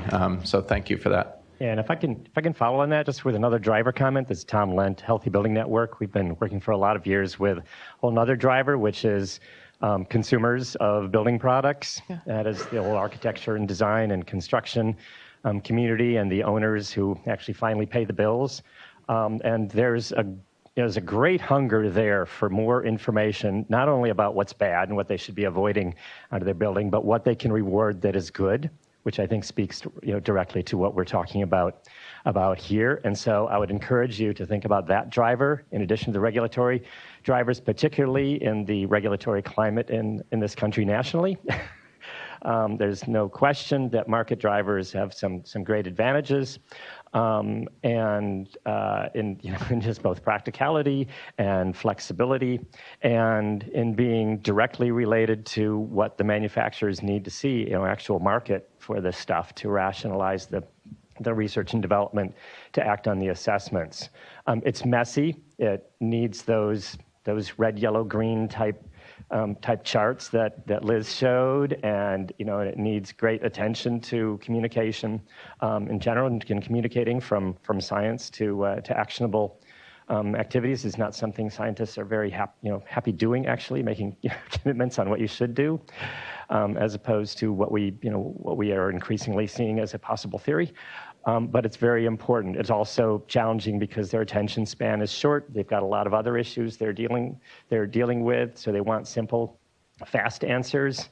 But all of that notwithstanding, there is a deep hunger for that, not only for the health of the building itself, but also I'm increasingly seeing concern about worker safety up the line. And there's a lot of it. A lot of this actually is coming not just from the homeowner side, first of all, but from the commercial sector, where workplace safety stretches to the occupants of the offices as well. That's an area there, and like I say, it's extending up beyond the supply chain to concern about the workers who created those products. So I urge you all to consider how to connect with that audience that's actually going to make the market for the manufacturers to pay for the changes we want to see. Great. So we're going to go down the line here, and you can have your last word. We're going to have last word and then a break. So, and I want in that last word for you to say, what's the role of the A4 in this? And it has to be quick. So think about that as you go down the line. Go ahead, Kevin. You can start, and then we'll go down. Well, I like those last comments about trying to leverage procurement activities. As I mentioned, that was something that we have an executive order to do, and I would love to see the A4 a part of that as well, where we can start with these big government institutions that can really drive the market and incorporate some of these AA principles into that effort. The other thing, in terms of a lesson that I learned, is that if we can hang on to some of our resources that we have, like grants, and not really focus too specifically until we find out what our partners are doing or what the A4 folks or IC2 or others, our West Coast group is trying to do with regard to priorities, we can get that alignment. And so we're trying to be a little bit more flexible so that we can add our piece to the entire pie and hopefully add value. Great. Saskia. I mean, I think one of the roles of the A4 is identifying what the needs of the audiences are, and I'm saying plural. I only gave 2, but actually I could give you like 50. What are the needs of the audiences? Who is doing work that is relevant to that audience or transferable to that audience so that we can leverage efforts as much as possible?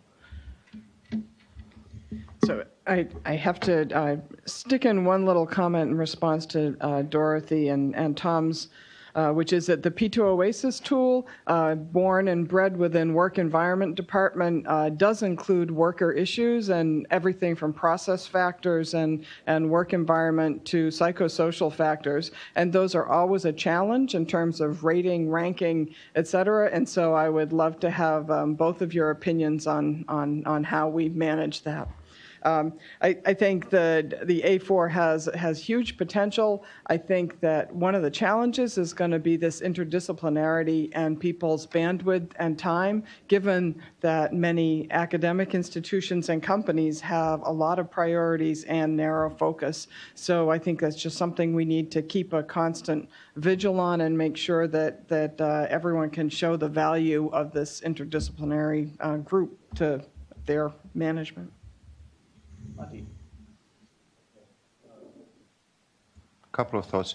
First, what is less said, but it's to me kind of obvious, is that analysis of alternatives is part of impact assessment that companies do or that regulators do. We use different words for the same thing. I use actually cost-benefit analysis or cost-effectiveness analysis very often for the same thing, but it's all the same. We're trying to do the same thing at the end of the day. So that's kind of one learning that I'm getting.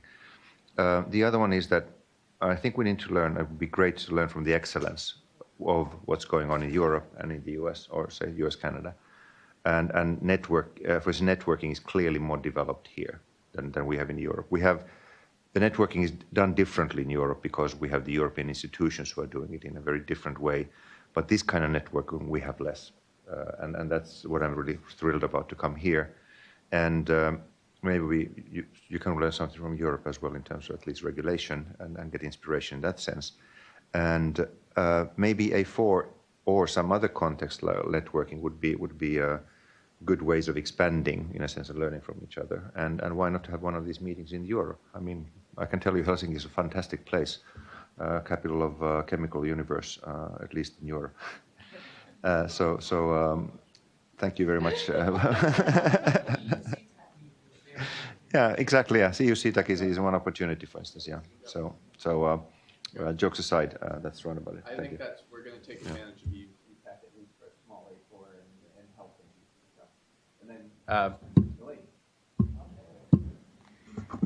So just in the vein of interdisciplinary, and it would be nice to see A4 on the website or whatever, having some kind of clearinghouse with all these bazillions of different tools and things and references and key things that you all that have been practicing for some number of years rely on, so that some of the other people coming to it new don't have to search around and start from scratch. Great. And Pam, I'm going to let you have the last word later, just so we can go to break. So yeah, I cut off the president. So here's what we're going to do. It's 10:22. So now we're going to move into small group sessions.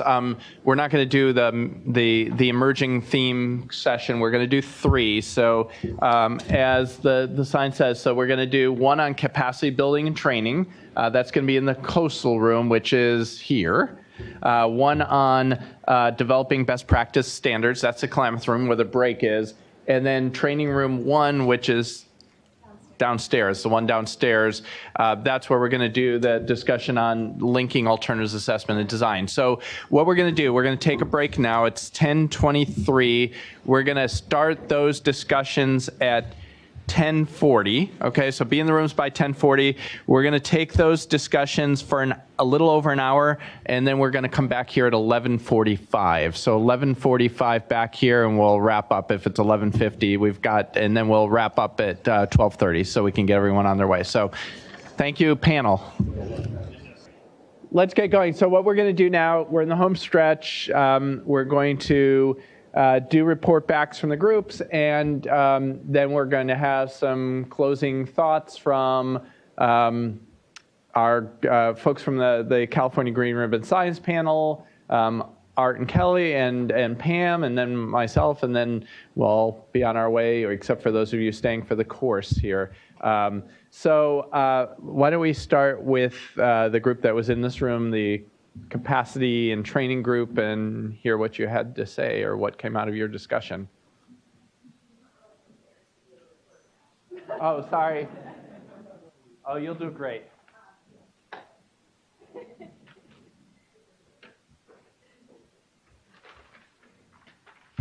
So I'll just be really quick since I know we're limited on time. And we were focused mostly on the training question, but we also were interested in the overall resources and funding and making the community of AA and the A4 in particular kind of a mechanism to sustain more funding and work in this area. So for the training, it's really complicated. There's the whole internal focus of practitioners and lots of different levels of practitioners within AA, like a lot of people that are represented in the group now, as well as lots of outside audiences that we want to influence and infiltrate to broaden the mindset and expand who is doing and thinking about AA. So one of the suggestions from the group about the role that A4 could play in this is really to do some sort of scoping activity or exercise where we understand what are kind of all the different ways that we could play in the training, what are the needs, who's already filled some of those gaps, like what's existing training material that's out there, and how could it be packaged in a way that more people could access it or supplement it in different ways to reach these different audiences. So that whole idea of like just assessing kind of the landscape and creating priorities and strategies for how we reach that.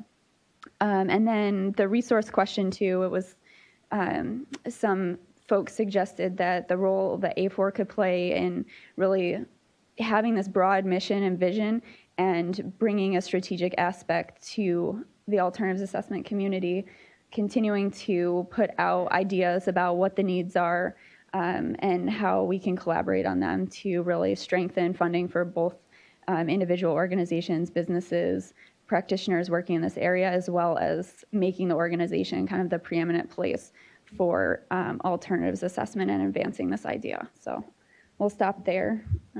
Saskia, did you? Anybody else want to add in from that group?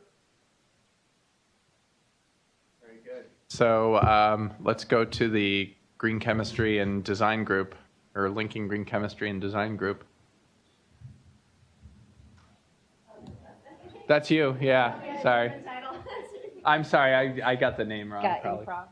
improv. Okay. So we had a lot of interesting conversation about who is doing. I'm sorry, I'm Daphne Malin. I'm a senior scientist in the Safer Consumer Products program. I don't do anything with AA, so I was the scribe.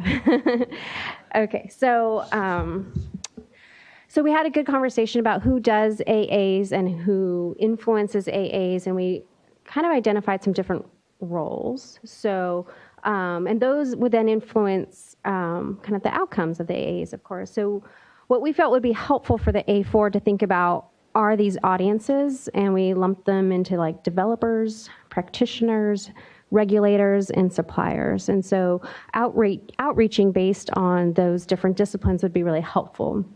So for examples, in the developers, it'd be helpful to reach out a bit more to the in vitro and silico folks to make sure that we're thinking correctly about the problems as we develop these tools. For the practitioners, We'd like to see some kind of certification out of A4, and to have like toolboxes to send people to. So a lot of data sources are out there, but they're pretty hard to manage and understand and organize. And there was a note to make sure that the circular economy and closed loop supply chain also gets incorporated. That wasn't something that had been brought up in the past couple days. From the regulator piece, which is where I wear my hat, build up more of a demand. So there's all these tools out there for people to use, but if they don't have a regulatory or some kind of push to use them, then those efforts will not necessarily continue to grow. And then lastly, with the suppliers, those are the folks that can be using the AAs at the end of the day. So outreaching to them to make sure that we're meeting their needs as well and they can understand it would helpful with, with harmonizing. And then one last point someone made was to make sure that we get some quick wins quickly, some successes, and that'll help gain some momentum and attract attention and get increased membership. Great. So now the best practices and alignment group. Well, first of all, any other points from the design group? No. Okay, so. So I'm Holly Davies from King County, Washington. We talked about borrowing from other work that's been done in exposure assessment, risk assessment, LCA, ISO standards, but also defining the field property and what alternative assessment is and why it was created, because risk assessment hasn't protected human health and the environment, and how it differs from those fields. Some of what we talked about was the importance of scoping as an underestimated component, and a lot of that fit into that, including the involvement of stakeholders, having that in the beginning of the work. We talked about the role of trade secrets, the role of trusted third parties, and the need to develop minimum standards, and the different types of alternatives assessments that the different groups, some of the other groups that have been up here have talked about the different types of people that do AAs, and we talked about the different types of AAs that they do. And so doing minimum standards for different pieces of AAs and how they get put in together. And then how this might link to A4. Some of it is in the priority steps, talked about a place for peer review and a place where you could find peer reviewers, and also for education, and I can't read my handwriting, that comes after education there. Education and something else that Joel said. Could be outreach, but it's too short for that. And also, and to develop these standards and kind of best practices to look at this draft. Is there anything else that someone wants to mention that I didn't talk about? Cost, thank you. Cost.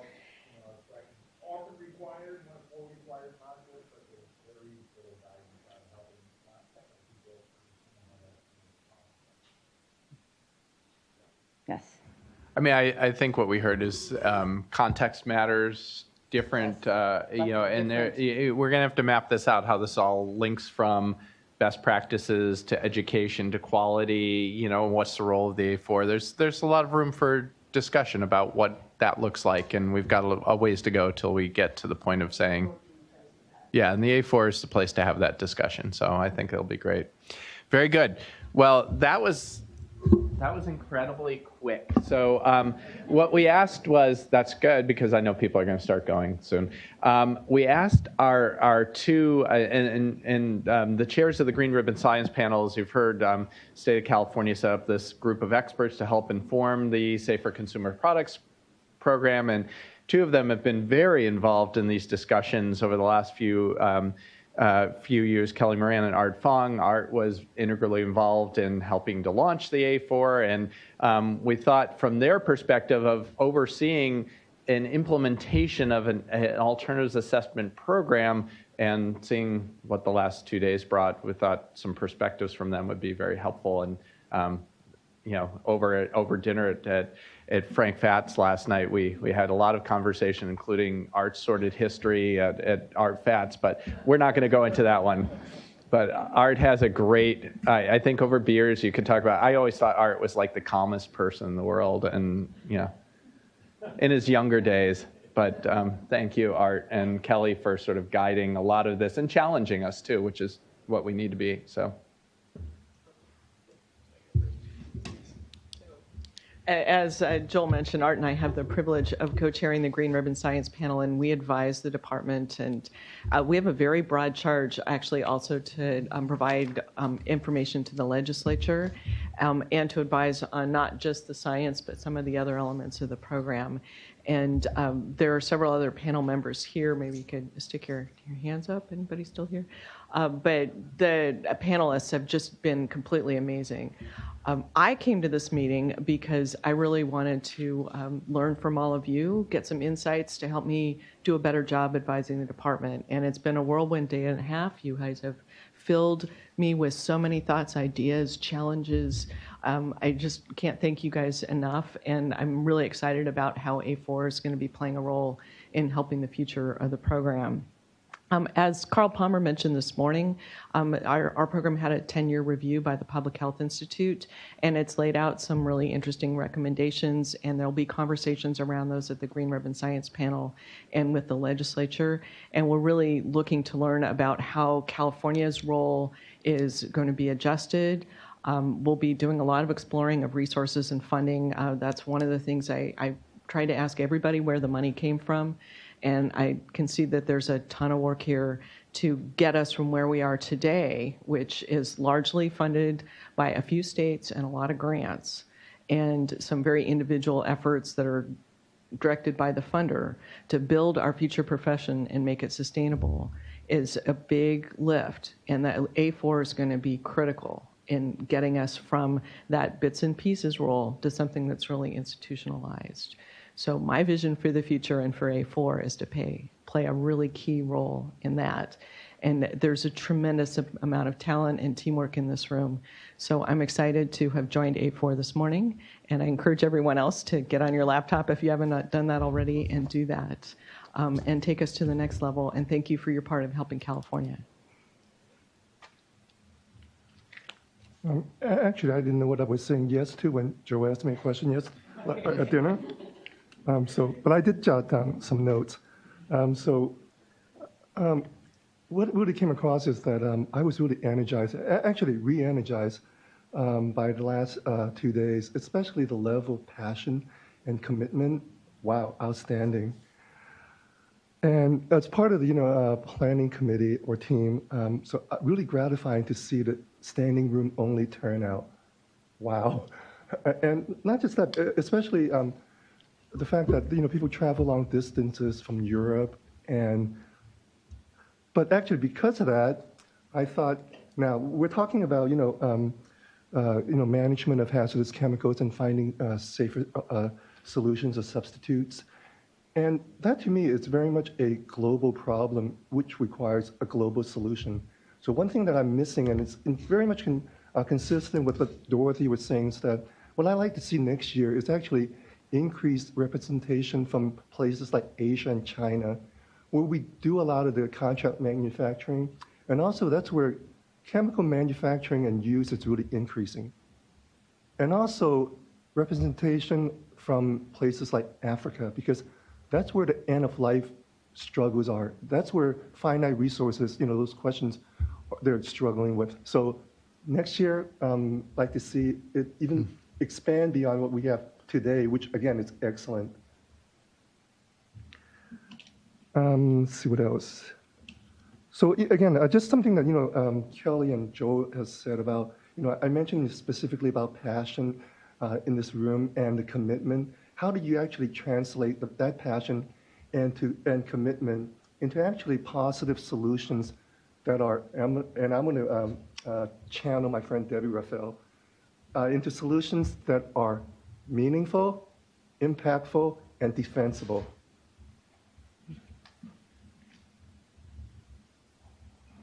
And one last comment about launching A4 and Pam Spencer. I've gotten to know Pam the last couple of months over the planning committees and stuff. I cannot think of a better person to lead us forward than Pam. So Pam, thank you so much, and looking forward to working with you.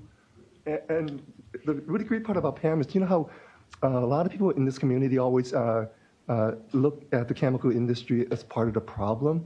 Pam's actually part of the solution. So I think that's all the comments I have. Thank you very much. Thank you so much. Thank you. So Molly, if you want to put up the website. So, as we heard, we launched yesterday the Association for the Advancement of Alternatives Assessment, or A4. Take your flyers, give them to your friends. They'll be up here. But we're going to show you right now, if you want to put up the mission for the A4. Here it is. So, God, I can't read that from back there. So I'm going to get the little screen here. So the mission, our vision is that if I printed it out, that would have been good. I got it. Okay. You're going to read it for me. Nope. Oh, there it is. Yes, thank you, Molly. She did it. I was going to show the website, but there is at saferalternatives.org. So every essential function performed by a chemical, material, or process or product is achieved with safe and sustainable solutions. That's the vision that we came across and we developed. And then the mission is to enhance the science of alternatives assessment, advance informed substitution, and support a vibrant, effective community of practitioners. So that's what we're going to try and do over the coming couple of years. As I mentioned, we've set up our initial group that planned this meeting, that set up the website, and the A4 will be the initial steering committee of the A4. If you're interested in being part of that, send myself, Molly, or Rachel a note. We'll bring you in. The more hands on deck, the better, because this is going to be a long, we're operating on a shoestring.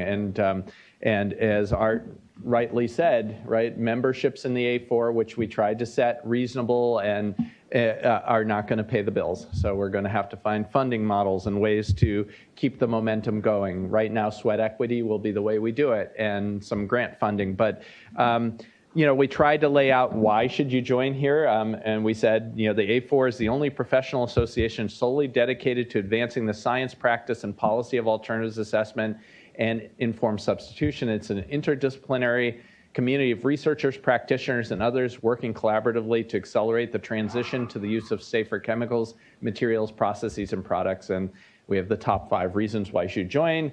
Be in on the ground floor, help shape this association and the field, advance science and practice, connect and collaborate, hone your skills, and make change, because ultimately that's why we're here, is to make change. So as we move forward, we hope that you will join us in doing this. Join the A4.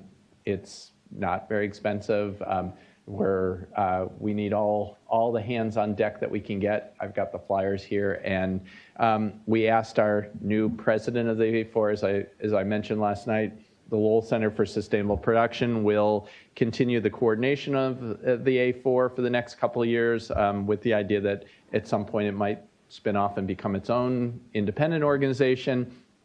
We will set up committees at the steering committee level for the A4 and governance membership, and then we're going to set up what we might call affinity groups or working groups around specific alternatives assessment, informed substitution topics like best practices, capacity, et cetera. So we're going to build that structure in the coming year, and to help us to do that and guide us is Dr. Pamela Spencer, who's going to just give some welcomes as her inaugural A4 presidency address. So, yay.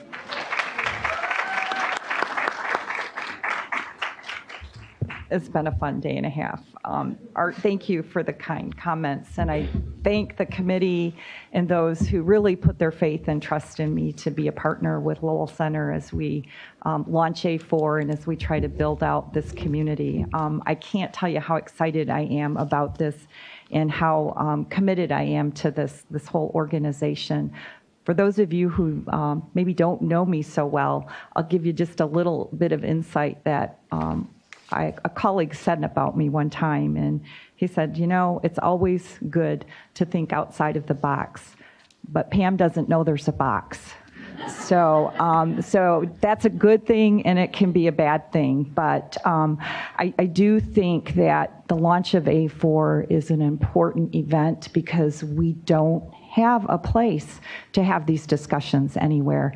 And it's great to be, part of a small session at these bigger meetings, but we needed something more. We needed something to bring all of us together to have the very difficult and serious conversations like we've had over this last day and a half. I've been truly impressed with the breadth of expertise, the passion about the subject, and the many ways that people are applying these in areas that I wasn't that familiar with. So it is, as somebody pointed out, it's a diverse group. It's complicated. It's going to take some, really hard work. But as I look at diversity, I think diversity is really thinking individually together. And that means we don't lose our identity of who we are and where we practice, but we really have to find those common threads to really elevate the practice, implementation, and the impact of what we're trying to do with alternatives assessment. We're here building the field. That doesn't mean that the house goes up in one day. So remember that we have to look for those building blocks, and there's a wealth of opportunities that we can focus on, but every one of you as members needs to help us establish what those first priorities are going to be. As our previous person had said, what are those quick wins? We need your input. We need to understand where to focus our time and energy and where that's going to be best spent one block at a time. And so really give some serious thought to that. Give us that input. We need it as we set, the strategic plans forward. I'd like to just say that I've heard a lot of things about how we're using alternative assessments to bring solutions to what I would call legacy issues that we've created out of maybe ignorance or out of just not having the right information. And I want to challenge everybody here today to think about the vision for the future. Where do we want alternative assessment to be? We don't really want it to be a tool just to fix those legacy issues. I mean, I would really love to see that this becomes a part of the way that we're bringing new technologies, new products to the market, so that as we're innovating, we're not compromising on human health and the environment. And that's really what we need to do as a society. So with that, I just want to leave you with one quote that I always give to my family. Discussion is an exchange of knowledge. An argument is an exchange of ignorance. So let's always let A4 be a place of discussion where we exchange knowledge, we respect each other's ideas, and we find those common threads to move this platform forward. So thank you again. I look forward to working with all of you and am expecting great things out of this membership. Oh my God.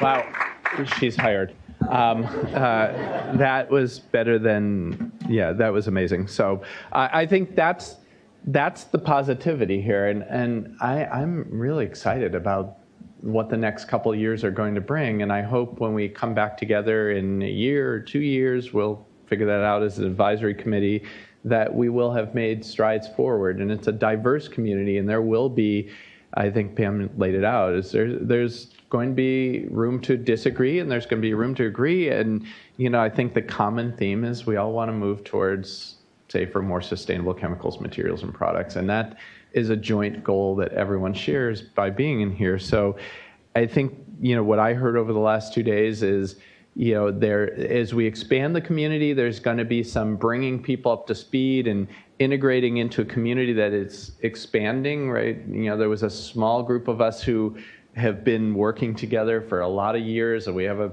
very particular lingo and way of working. And as we expand out, we're going to have to embrace a lot of perspectives and a lot of different ways of thinking about this world and come to common understandings. And, and they're going to be different between individuals. But I think that's what makes a movement exciting is diversity and extension. And so I think we're, again, in a world that doesn't have a lot of hope sometimes, I'm really hopeful. I mean, this is, I think, the Mary O'Brien message at the beginning is, and I can go and hide in my little world of alternatives assessment and say, the rest of the world, forget the rest of the world.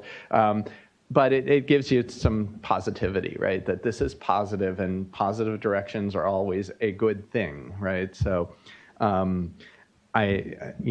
have a long way to go. There's a lot of challenges here.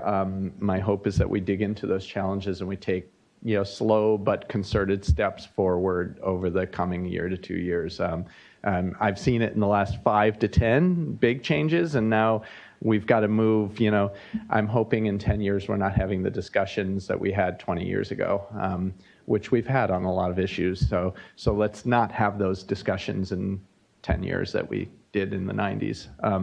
So I just want to thank everyone. Thank you for contributing your time, your knowledge, your insights, your enthusiasm, for your collaboration, because launching an organization doesn't happen by itself. I know a lot of people traveled a long way, took days off, had flights delayed, haven't eaten. No, I think everyone's eaten, but I think it's a testament to all of you and your commitment to making the world better, safer, cleaner, healthier, more positive, and we will continue to ask you for that sweat equity. We have no problem in asking for sweat equity and money, because we're not going to be able to do this without money. That's so we're going to have to get contributions to make this work over time, and we're going to be working with other associations to understand how they grew. CTAC, we're thrilled that CTAC can help us understand how you build an association from the ground up, and we'll go from there. I want to thank DTSC again. Carl and I have been having a conversation about this meeting for 2 years or more, and it finally happened. And DTSC is really struggling with a very complicated law and set of regulations that were handed to it, and doing an amazing job trying to build a community to help support that. And DTSC staff took a lot of time, out of their very busy schedules running an agency and its programs to help us supply us water, help us find rooms, do AV. And I want to thank all the DTSC staff who've been here the last couple of days. And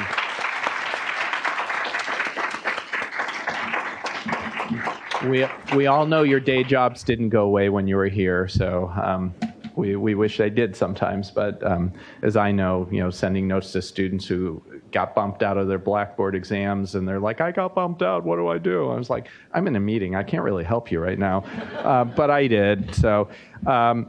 So anyways, thank you, and thank you to all of you. And I want to thank particularly Rachel, who was dealing with all the horrible job of trying to deal with all these parts and moving them, but with amazing spreadsheets. And I've never seen so many Google Docs in my entire life.